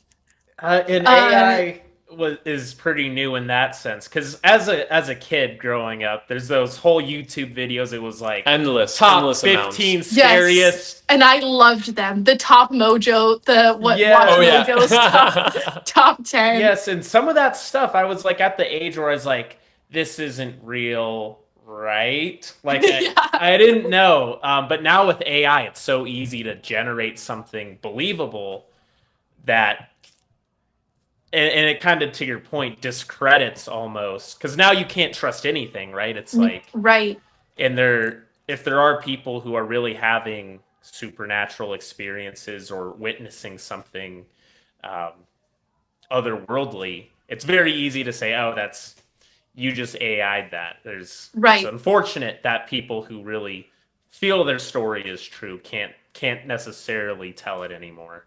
Right. And I think you made the video about Dane, about AI, where we have so many people using AI that now we have a thing where everyone is being accused of you using Yes, AI yes, I'm all the sure time. both of you get those occasionally with, as we do, writing Yes. scripts and Right. comments accusing, and that grinds my gears, but I try not to get too upset about it because I I get gotta just upset take know it about as it. that. I love Yeah. blocking people. I'm not above blocking someone, and I All use you that right. block no button. tolerance. You I are have no mm-mm. tolerance. I have no tolerance. You can look at my I do leave a lot of the any negative comments I get, but if you piss me off, I will block you and I don't think twice about it. But it's like You got to protect your peace. Yeah, exactly, I have yeah. to protect my I It's not peace. worth respect it. that. And there's like I don't know, especially because for a lot of my videos, sometimes I can have a goldfish brain, and if I don't have a script, like you had said, Jonas, about your one video being like almost 4 hours long, my video will Many be times. 25 minutes long, and I'm trying to get it to 2 minutes and 59 seconds. So I have timed out my script, and I have my little teleprompter that I'm reading because you cannot let me have any sort of freedom. It No, can't I happen. used to do that. I started using the teleprompter like in the last 4 months because, well, Dane put me onto it, 'cause it just being a more efficient method of creating content. But yeah, I used to make TikTok videos like years ago that would be literally 27 minutes long, and people are like, "Bro, put this on YouTube. What the fuck are you doing?" And I'm like, "Well, I don't know. I had more to say." Like, and so that's why we started a podcast because Yeah, that's So why it's I like, need to yeah, get we into can go for an podcasting. hour and 46 Yes. minutes. yeah. It's yeah, it's very open to going on and on because we all like to carry on. Um, Also, I gotta say, this is a bit of a tangent. Your editing is also very on point So for your good. videos Oh, with the thank you. sounds and the visuals. Do you It's do that like yourself? I do that myself. I do it literally by the time I'm done, I'm like, I can't see anything. My vision's for it because I do this all on my phone. So I'm like zooming Same. in, Yeah. like I'm like just it's. totally delirious by the end of it. I had actually assumed that you had an editor because I'm Me too. like that No. level of effort Oh and its me. Oh this quality girl. is like I struggle enough just putting images over my head in a background song, and that's where I tap out. I don't do the Yeah. sound effects. I don't do the cool visual effects. Oh, So thank you. very impressive work, I have to say. Thank I don't you. think a lot of people That's the female understand. attention to detail too. Yes, Yes, yes. I've like lately I've been into specifically with my Mothman series. I like to take but because I don't like the AI generated images, so I take a bunch of like cool like whether I'll like look on Pinterest for like aesthetic forest background. I'm looking for all these things and I'm cutting and pasting all these images and putting them together and then putting filters over them. So it's strenuous, but I like the product more. Mm-hmm. And I mean, it's You well can take worth pride it. in it more too. Yes, and sometimes I wish I never started doing it because I feel like the day that I stop It's because like you it got takes your forever. standard to meet. Right. It's Yeah, I've got my um, standard to meet. I did the costume thing for like one video for my Vlad the Vlad Impaler Dracula. video. Yes. Yeah. And I was like, this is a lot of effort, but I love costumes. I love dressing up. But if my costume isn't looking right, I will delete the video or I just won't post it, which I've done a few times. Oh, isn't that So that's got to be the worst part about content creation is just like the amount of videos that I made where before filming I was like, this is gonna be a banger, and then you film it and you're like, nobody's ever gonna see this actually. How yeah. about that? yeah, Or yeah. even worse, you post it for like 2 days and you're like, yeah, I hate this. This is going straight in the archives. It's gotta be lost Yeah. media. Yeah. Yeah. Be willing to Yeah. fail. For anybody wanting to get into content, best advice, Yes. be willing to fail. And actually somebody reached out to me recently. They're like, "Hey, I'm going to get into making YouTube videos. Like, what's your advice?" And I'm like, just be ready to do everything twice, you know? Be Yes. ready for your entire video after filming for an hour to be blurry. The mic wasn't on the entire time. You actually realized that you like misspoke. You missaid somebody's name 6 times and it's unsalvageable and like now you got to reshoot Yeah. all those things. Just be ready for everything to fall apart. And Literally then if it everything. doesn't, it's like a nice little treat that you only had to do Right. it once. Yes. Yes. Totally. Yes. For anyone also, they say content creation is easy. It's like, oh, you just sit in a camera and read. And trust me, it is not easy. And It's I not. think both of you can very easily attest to the fact that it's Right. not Yeah. easy. Especially if you have a only job, easy- it's tough. Oh yeah, true, exactly. Like because the amount of time that it takes is not the amount of time that it genuinely takes is not like worth what you're making out of it or what you're getting out of it immediately. Like later At on least down the line, it yet. starts to pay off. Yeah, at least yet. We're hoping However- for Yeah, all please. of us. I Please. will say the thing that does make it worth it, in my opinion, is the genuine like fulfillment that I get out of it. But that's like I was saying earlier, because you do all this stuff that yourself, you make it exactly how you want to. Like you gotta genuinely create for yourself, and then other people are gonna find it. You know what I mean? I think Yeah, a lot of for people sure. getting started on content creation, they want to have a big audience, they want to be recognized. They want to but create it's for like, the audience. But it's like you have to have a love of the game. You're not sitting Right. there tweaking overlays and adding sound effects just for your audience. You kind of have to love the finished product. You're You doing have it for to yourself. be proud and feel fulfilled just based on that. And of course, good product will be well received, and obviously we've all made good followings off of that. But there's just something about the finished product itself. Sometimes there's a video and it's just like you pour your heart and soul into it, and it's like I already feel accomplished. I don't care how it Yeah. does. It's my Yes. baby. It's like my little brainchild. Yes. So yeah, if you're going to be a content creator, there's a lot more that goes into it than sitting in front Right. of the camera. And you have to be okay with whatever you love the most will probably not perform the best, and you will Yeah. be restless over it. Yes. And the thing that you everyone- don't want to, it's kind of like It's like, what the hell? Why does anyone care about this? Like, yes, it's like, oh, I actually, of all the videos to blow up, I wouldn't choose that one. Why is 100%. Like, Actually, a why really did good- you guys choose that one? Yeah, I think a lot of creators especially fall into the trap, especially the ones who like later on down the line kind of quit. I've noticed a lot of times they say that they quit because they fell out of love. They started becoming disinterested with the things that they were doing because they niched themselves like too far too early. And I've experienced this myself. Like you said, like you make all these videos that you genuinely love and they don't get any traction, and then you post something stupid that you're just kind of like, let's see what happens here, and it blows up and you're like, fuck, do I have to do that again? Like, do I have to, you know what I mean? And then, but at the end of the day, and my good friend who we just had on the podcast recently, Zach Shankin, gave me the best piece of advice when I was going through this. I had a couple videos blow up that I was like, I didn't even like that video, you know, but now I feel called to make more of them. He's like, don't, because if you are only making videos because you think that they're going to perform well, you don't actually want to make them, you are no better than somebody in a 9 to 5. You are working for a boss, which is the audience, and you are doing something that you dislike, which is like sitting at your desk and all these things. Like you have to genuinely create for the love of the game, and the audience will find you. It's like it's just a matter of time, and then eventually you'll be able to make whatever you want. right, And it'll definitely. I've been having that experience. So I love Lord of the Rings. I've always loved Lord of the Rings. I love everything. Keep I the love Gandalf staff. Yes, Oh, yeah. yes. And I love the Silmarillion.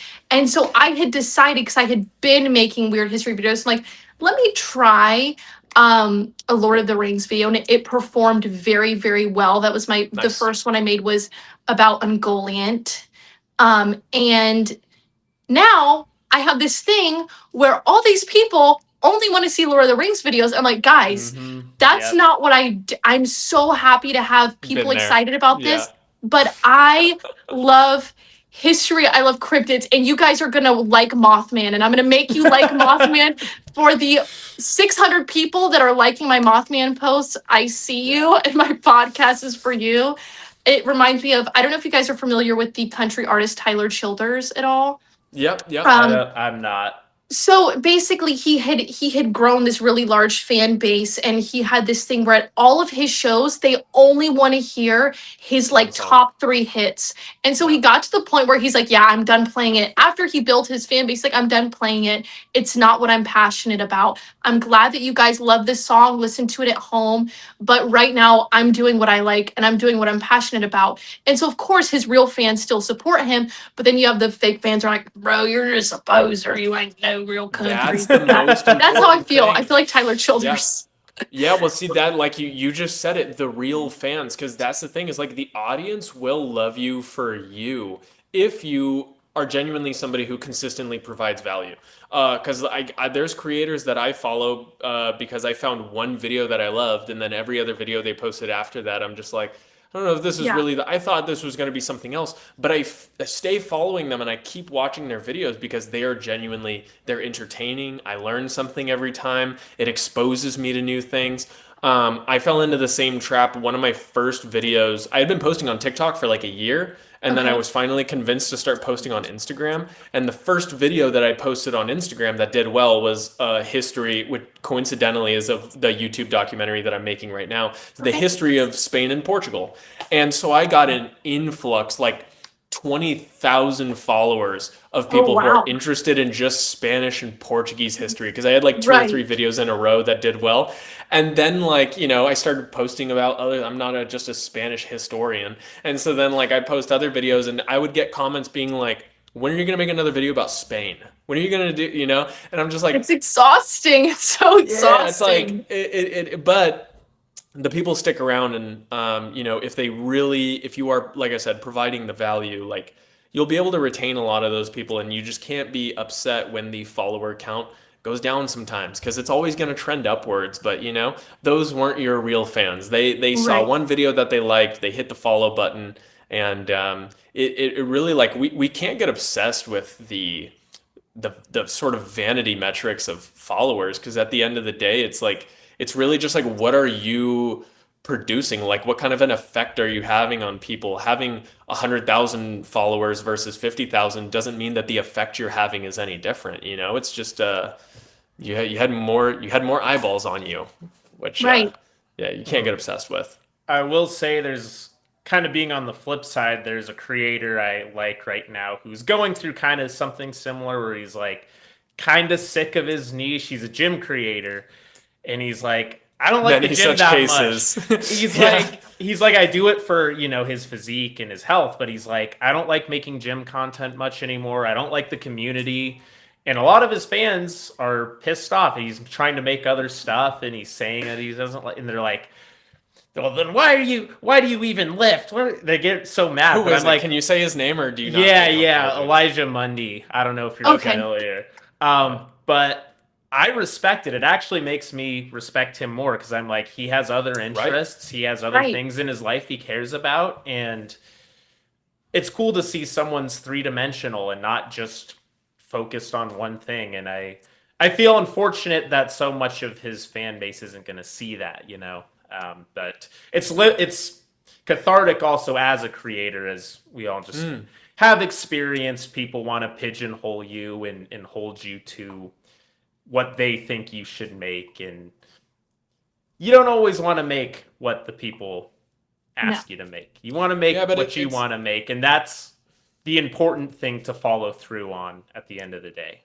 Yeah, it's also important too, because like, I think that people can get upset when, you know, if you switch niches and then people are like, oh, I don't like you anymore. But at the same time, that proves a sort of like level of adaptability, because you don't want to be the one trick pony who can only make one kind of video, because people will get tired of it. Yeah, that's the other thing. People will not love the gimmick forever. Everyone loves the pony show until they get sick of it, and then all of a sudden there's nobody, and you see people fall off the face of the earth. They can't adapt, and it's a little bit too late to reinvent. Yeah. So better to be adaptable and multifaceted for the And long run. interested in many different things like you, Yes. Layla, are. And Thank I you. think that that's definitely going to be one of the things that's going to sort of like carry your content career, your content journey to so many different places, because you have created a sort of foundation on a sort of like endless wellspring Yeah, of there's a lot of different ways we ideas. can go. Yeah, from exactly. Are you guys cool to take a break really quick and then we'll jump into Yeah. some questions? I For am. sure. Yeah. All right. Take a couple minutes and then we'll hit the For questions. sure. First question that we have here. So we're back, by the way. I don't know if I said that yet, but we're back. First question. I don't know if we'll field this exactly. Anyways, it's from Caffeine and Philosophy, and he Okay. asks, why were the Canadians so exceptionally talented at war crimes? Compliment. Are you Canadian or something? No, I'm not Canadian. Have you made a Um, video on this? No, I haven't, because everyone thinks I'm Canadian because I'm so obsessed with Gordon Lightfoot. So everyone's always asking why. I was gonna say I saw a video about Canada recently, but I didn't Yes. know if you had like more of a No, it's connection just than Gordon you know, like Lightfoot. how there are weeaboos, like there's the white men who are obsessed with Japan. For some reason, I'm like that about Canada. I'm not Canadian. That is not necessarily a very cool thing to admit, especially being an American. That I love Canada. We got to make a name for that. We've got to make somebody to coin a name for that. But no, Yeah. I'm not Canadian. I just love Gordon Lightfoot. I adore him. He's maybe my favorite person of all time, behind Jesus Christ, of course. So Based. yeah, no, I love Gordon Lightfoot. That's it. Very That's cool. So, do you have any knowledge on Canadian war crimes and why they're so good at it? You know I- what? I don't have any knowledge of Canadian war crimes, and I feel horrible. I claim to be a Canada expert, and I have no knowledge of it. So I think I need to do some learning as soon as I get off this podcast, because I'm Well- feeling a little bit ashamed, honestly. Dane, do you have any input on Canadian war crimes? I've kind of heard the meme that in the First and Second World Wars, the Canadians could get a little bit war crimey, if you will, a little Sure. uber violent. But I don't actually know if it's just a meme or what exactly their actual war crimes were. So I can't say anything substantive other than that. I know that's a purported phenomenon, and I don't know why because the Canadians are depicted as They're like so very nice. friendly. That's what I was people. thining. Maybe it's a What's little bit of going like a on? release valve. If They finally went to war I would and have they let guessed it all out. anybody, I would have guessed the Australians or Right. New Zealanders as being Right. a little more war crimey than Not the the Canadians. I can't believe this. I'm But- taken back. War crimey. I love it. Well, CB, we'll have to discuss this the next time that you're on the podcast, and we'll make a note of that. Maybe you have some information. Yes, that we don't. I'm gonna come back an expert. Trust me, trust There me, you and we go. will connect Gordon Lightfoot in some way to the Canadian war crimes if I have anything to do with it. Maybe he knows. Yeah. Maybe. The next question is from Few Sabler. When are we getting the Mothman long video? Everyone is okay. Everyone, but so he's one of the 10 people who have been asking for the Mothman long video.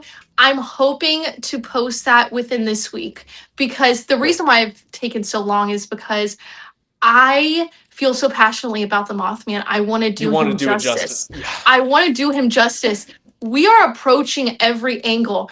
I mean, we're going into Native American mythology. We're going into, as I said previously, the world of John Keel. We're going to UFOlogy. We're going to go into demonology. What is the Mothman? We're going to figure out. I'm going to tell you what I think he is, which is always right. It is right. So yeah. So yes, it will be coming, and I just want to make sure I do a great job. And hopefully very soon, because I'm in Virginia, I would like to make a pilgrimage to Point Pleasant to do some vlogging in the home of the Mothman. I just have not found anyone willing or wanting to accompany me on such a quest. So, Would you be willing to accept guests? yes, I would, please. Because, okay, fun fact about Layla is I have a crippling fear of driving. I'm 20, about to be 24 years old, and I have no driver's license because I'm Okay. horrified to drive. If anyone wants to teach me to drive, they're more than welcome to. I did get my learner's permit, small victory, 2 weeks ago. So I have my learner's permit. Nice. I have still been too afraid to sit behind the wheel of a car. So that limits Well, my expedition abilities. your DMs are about to be flooded with men who are willing Who to are drive really you out to Point right Pleasant. to Point Pleasant. I might end it on a true crime episode. This little segment will be How full at the circle beginning that of would be. my Yeah. true Oh my crime gosh. documentary. Let's hope not. Let's hope not. Let's see. Mortensen. This is just a question that I want to call out, give them a shout out because somebody on every single episode always asks the exact question that was answered already in the episode, and they asked more. Does she think there is any truth to the cryptid myths, Mothman, Wendigo, Bigfoot, etc.? And you've already said you Absolutely. do. So Yes, 100%. nice. 100%. Awesome. This next question comes from my boy Drew Hitchcock. He asks, "What should people know about cryptids? Any favorite lesser known ones? I love wampus cats." Okay, so something that I think people should know about cryptids is that even whenever you're talking about them, when you're speaking about them, especially ones that are rooted in Native American mythology, Mm, even though to us you might think that this is an imaginary creature, you still have to have a lot of care when you speak about them because this is an mm, integral part of a lot of cultures. Um, so I think that that's something that we really need to be careful with is approaching them with care and with understanding and with a willingness to learn from native people or people who have grown up with these stories, like people from Appalachia yeah, who yeah. have firsthand accounts with cryptids. And then for the favorite lesser known cryptid, I want to say perhaps, and this some might not consider them cryptids because we're not necessarily sure what they are. And that would be the moon-eyed people of Appalachia. They were rumored to inhabit, I believe it's southern Appalachia before the Cherokee. And they were said to be small, pale people, and it's up for debate whether they were moon eyed because their eyes were the shape of a moon or if it was because they could see better at night. Mm, Um, and the lore is that during certain phases of the moon, they couldn't see. And during one of these phases, they were killed and eradicated by the Creek people, I believe. But there are Mm. still mysterious monuments that are attributed to the Moon Eyed people. One of them is in North Georgia, actually. So I'm not sure if we would mm. necessarily consider it a cryptid or a race of people. I think that's kind of up for debate, but that would be my answer, probably. Interesting. I'd Very Yes. never heard of interesting. them before. Now I'm Yeah. kind of fascinated. Yes. And what are wampus cats? He says he's fascinated with wampus cats. I gotta learn about the Wampus Cat. I gotta learn about Canadian war crimes and Wampus Cat. But the Wampus Cat, although I know it's not Canadian, is sounding very Canadian. If I were Mhm. to make a Canadian cryptid, it would probably be called the Wampus Cat. It just sounds Very very cool. sweet and jolly. So It does. It does. Let's see. Let's see. This question is from Real Southbra. He asks if you could have any empire or nation in history still be at its peak today, which one would it be?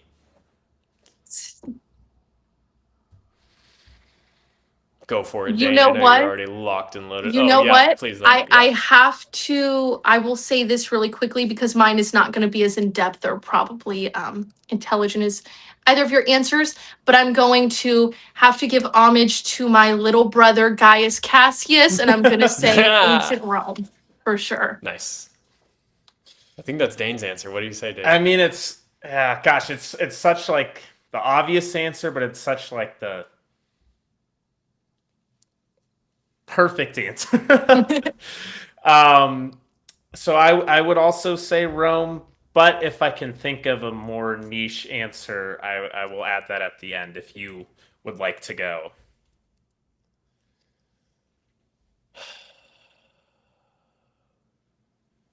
The Seleucid Empire.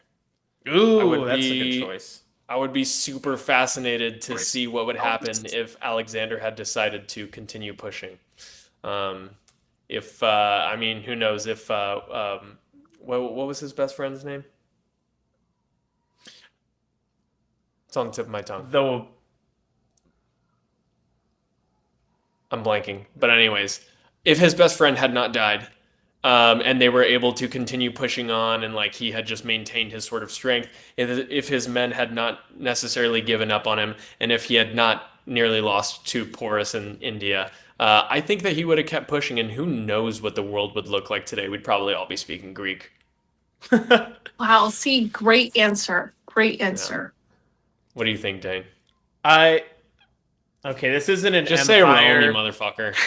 It's a I will put half credit because it's not an empire, but the Scythians Scythian Empire. Federation. Yes, I don't know if you can really call it an empire, but yes, the Scythians. Yeah, I mean, what's his name? God, I'm blanking on names right now. We're too deep into the podcast for me to be able to recall that. Yeah. But there's a book called The Scythian. Oh, Christopher Beckwith. Christopher Beckwith did call them an empire, and he gives lots of great accounts in his book on why they resembled an empire just because they didn't have the sort of like structural civilization that most empires have. They had all of the other components. So he says that they are a legitimate empire. Then that's my answer. There you go. Cool. Let's see. This one is from Kaylee08. She says, weird American history fact. You got any fun ones? Ooh, let me think of. I want to think of a good one for you both that I can rattle off relatively quickly. You've given us some cool ones already. You've given us some great ones already. Yeah. But okay. If you can think of another just fun only one because it's fresh on my brain because I had mentioned P.T. Barnum.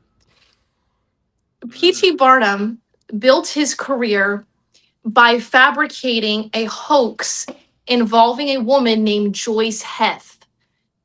This is horrific what I'm about to say, so just brace yourselves. P.T. Barnum purchased Joyce Heth. She was an African American woman, but he needed to go through a legal loophole because where he was living at the time, which I believe was either New York or Pennsylvania, it was not legal to own a slave, so he leased her. That means that he bought her, he owned her. Right. But so he leased her, and he sold her to crowds as being the 161-year-old nursemaid of George Washington.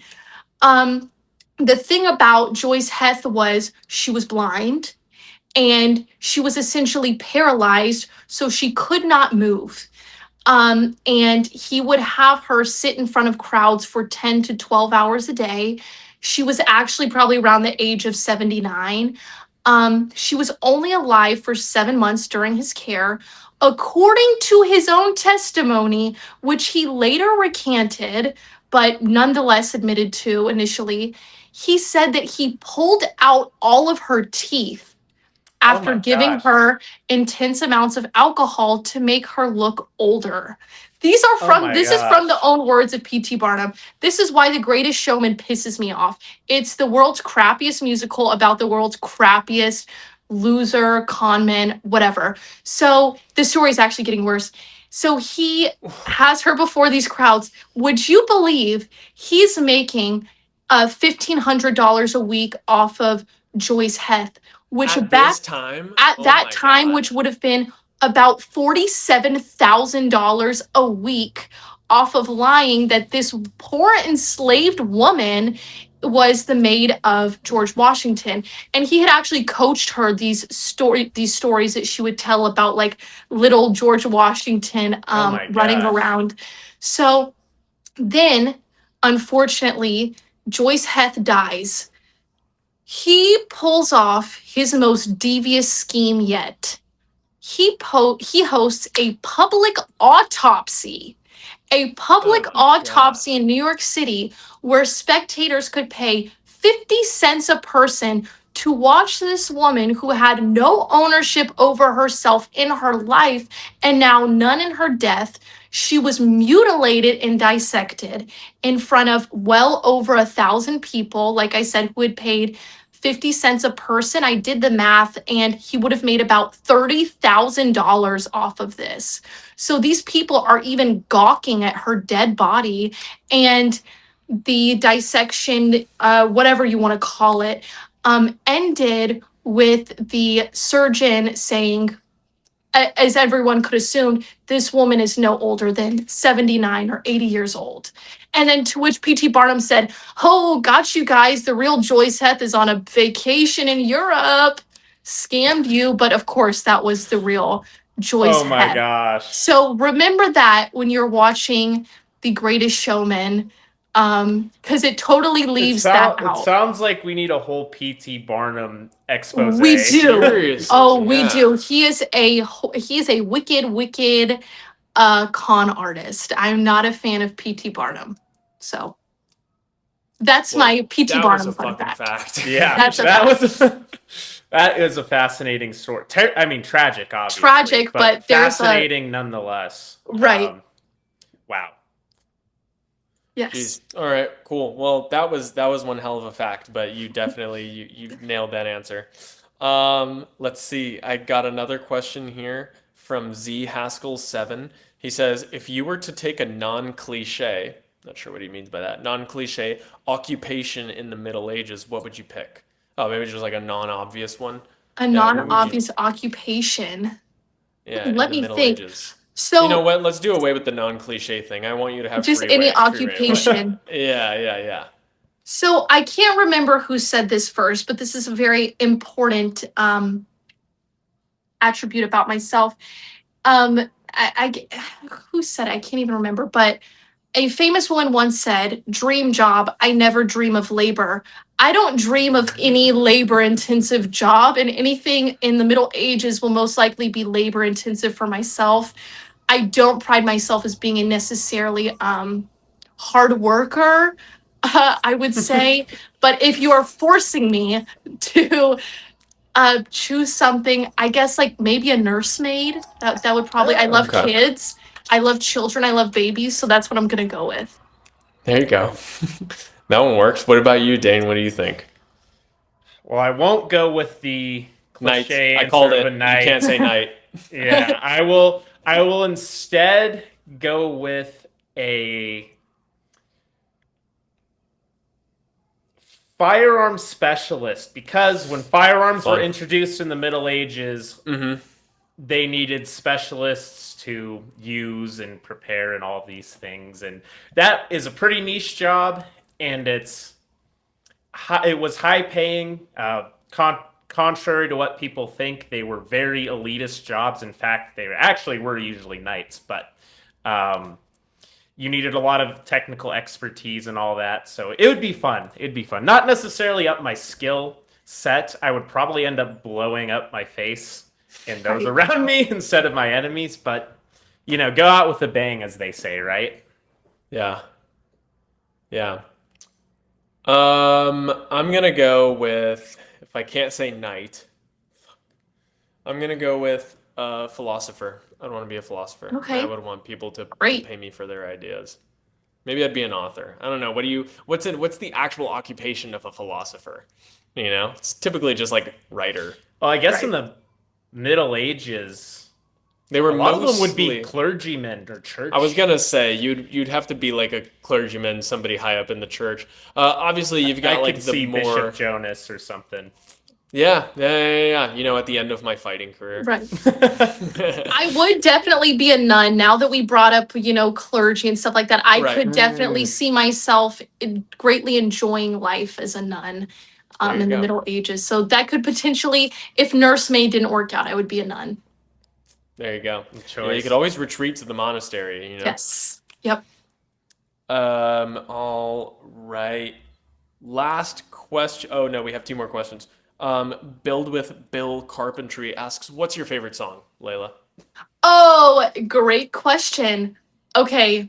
Perfect he asked this because I have something sitting right in front of me. Hold, Nice. please. You can probably guess who sings this song. I think I This is might the have a album. guess. Are you gonna play for us? Oh, I thought you This had is like. the album Okay. Summertime Dream by Gordon Lightfoot. There is a song on this album called The House You Live In. Everyone's homework tonight is to listen, just like lay in your room with the lights off. You have to have your headphones on max volume, preferably, and you need to listen to The House You Live In. It is the greatest song ever written, in my opinion. He also has another song called A Tree Too Weak to Stand, which is not on this album, but it's just great. So, favorite song, House You Live In. Second favorite song is probably going to be A Tree Too Weak to Stand, also by Gordon Lightfoot. Third, because I'm named after it, we have to go with Layla, of course. That's, I mean, my namesake. It has to be at least in the top three. Oh yeah. So, Nice. Very cool. Yeah, I didn't know you were a Gordon Lightfoot fan, actually. yeah, That's you very know, cool. who knew? All right. Final question comes from Just Read Now. He asks, what is the modern equivalent or equivalence of the, quote, dirty man with a sword archetype? Who is he today? Do I need to pick a person? Or I do think we you could have pick just sort of like what is the dirty man with the sword, like the person who embodies those values. Who An is that person archetype or today? occupation, Yeah, would that work? okay, maybe. an archetype or an occupation? Or If you you could can't pick a think of an person. individual. Yeah. Or an individual. Let me think, because that is a very good question. How Um, can we be the dirty man with the sword today? how can What you does be that the look like? dirty man with the sword? I want to say, because I can't necessarily think of an occupation, and a particular person isn't really coming to my mind right now, that I Mhm. can think of. But I guess if you are a man who is not afraid to speak out about things they're passionate about, um, while still retaining like a certain level of class and of education, because I think it's very rare these days to find a man, or not just a man, a person who is Mhm. well spoken. So to speak Mhm. out about things you're passionate about without fear of what other people are saying, and to also be, backing that up with just knowledge, I think is a good thing. Also, caring about your physical appearance for sure. That I mean, it sounds superficial, but it definitely, like, I believe that your body's a temple, so you Mhm. have to be vain a little bit in some way. It's Yeah, you important to be just strong. right to be It's useful. a exactly to be a strong man, but to use that to uplift others and not bring them down. I think that's an important thing, but I wish I could think of someone off the top of my head Mhm. Mhm. who would embody that, but I can't at the present Yeah. moment. But um to add to what you said, I think that that is incredibly important because it's like, you might not be there are no more knights and there's no more sort of mounted mercenaries that are going around right, being the dirty man with the sword. right, At least not in first world countries. And so for a lot of people, the people who would have been the dirty man with the sword, that sort of lifestyle is not necessarily available to them, but the ethos or the soul sort of still lives on. And I think that you can embody that. You can be that, dirty man with the sword by sort of just embodying the same values and being a yes, man of action. Because obviously, like we said earlier, Prince Charming, the reason that he's not as appealing is because he's not about that action. He yep, doesn't he's not about actually that go out and life. he's not about that life. Like he's not actually going to get his hands dirty. Mm-mm. So that's where real world experience is going to come in. It's important that like like we were talking about my man Uhtred earlier. The reason that he's able to put himself into good positions, like with King Alfred or whoever it might be that hires him for his mercenary duties, is because he's been through this multiple and multiple times. He has so much life experience that he knows the battle tactics. He knows how the enemy thinks. He knows all these things because he's been there before. So, I think having the experience, and that just comes with life experience. Just go out and try different things. Don't be afraid of what's out there. Always maintain your integrity. And yeah, also just look sick. Yeah, Just look. looks sick doing it. Yes. Yeah. This is incredibly cliche to say because all the self-help gurus say this, but picking up a physical discipline, an intellectual discipline, and a spiritual discipline. I mean, 100%. all of the self-improvement guys say this, but it is kind of true. Like, you pick up the gym, you pick up something you like, reading, literature, and then you go to church. It's Yep. so accessible to anyone, but most people aren't doing it. So even by doing the basics, you're gonna get a leg up on people and kind of embody that archetype. And as you mentioned, Layla, the man with the dirty man with the sword, he isn't just a powerful warrior. He's also sharp in his mind, and he's kind of anchored by his beliefs and his spirit and his dedication to something higher. So Yep. getting that well-rounded discipline. Pick up boxing, jiu-jitsu, Yes. the gym, a sport, something physical, and then whatever your mind leads you, and then having some kind of spiritual or faith aspect. Yes. You know, at the end of the day, I'm realizing that all those things just come down to being a capable person. Yep. Just when it comes down to whatever it might be, if somebody is in distress and they need emotional support, you are capable. If they need physical help because somebody's in trouble and you need to like fight a person, you're capable. When it comes to the mental things, like if somebody proposes you with a challenge, like, you're capable of figuring it out. Just build your skills, become capable. Don't become just something pretty to look at. Yes. Exactly. Beautifully put. Thank you. Well, Layla, this has been an incredible conversation. We're at 2.5 hours, and it's absolutely flown by. So, thank you so much for coming on. Can you please tell everybody, we're going to have all of your socials and everything linked below, but please tell us the most important places people can find you, and what do you have coming up that we can look forward to? So the most important place you can find me is Instagram, and my handle is layla.s.cullen. Very soon I will be launching my YouTube channel. Haven't made it yet, so you'll need to follow me on Instagram to kind of follow along when that's all going to be put up. Eventually, I want to get a Discord and everything like that set up. Cool. But like I had said previously, first video is going to be on the Mothman. We're really going to do him justice. And I'm going to make everyone care about the Mothman, whether they like it or not.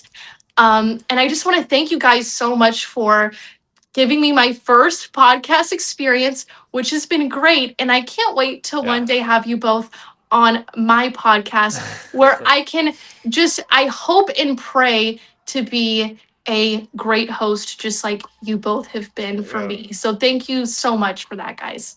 You were an excellent guest. There are a ton of things now that I'm going to have to look up that you brought up today. You stoked my interest in a variety of topics. So thank you. It was our honor and pleasure to have you on.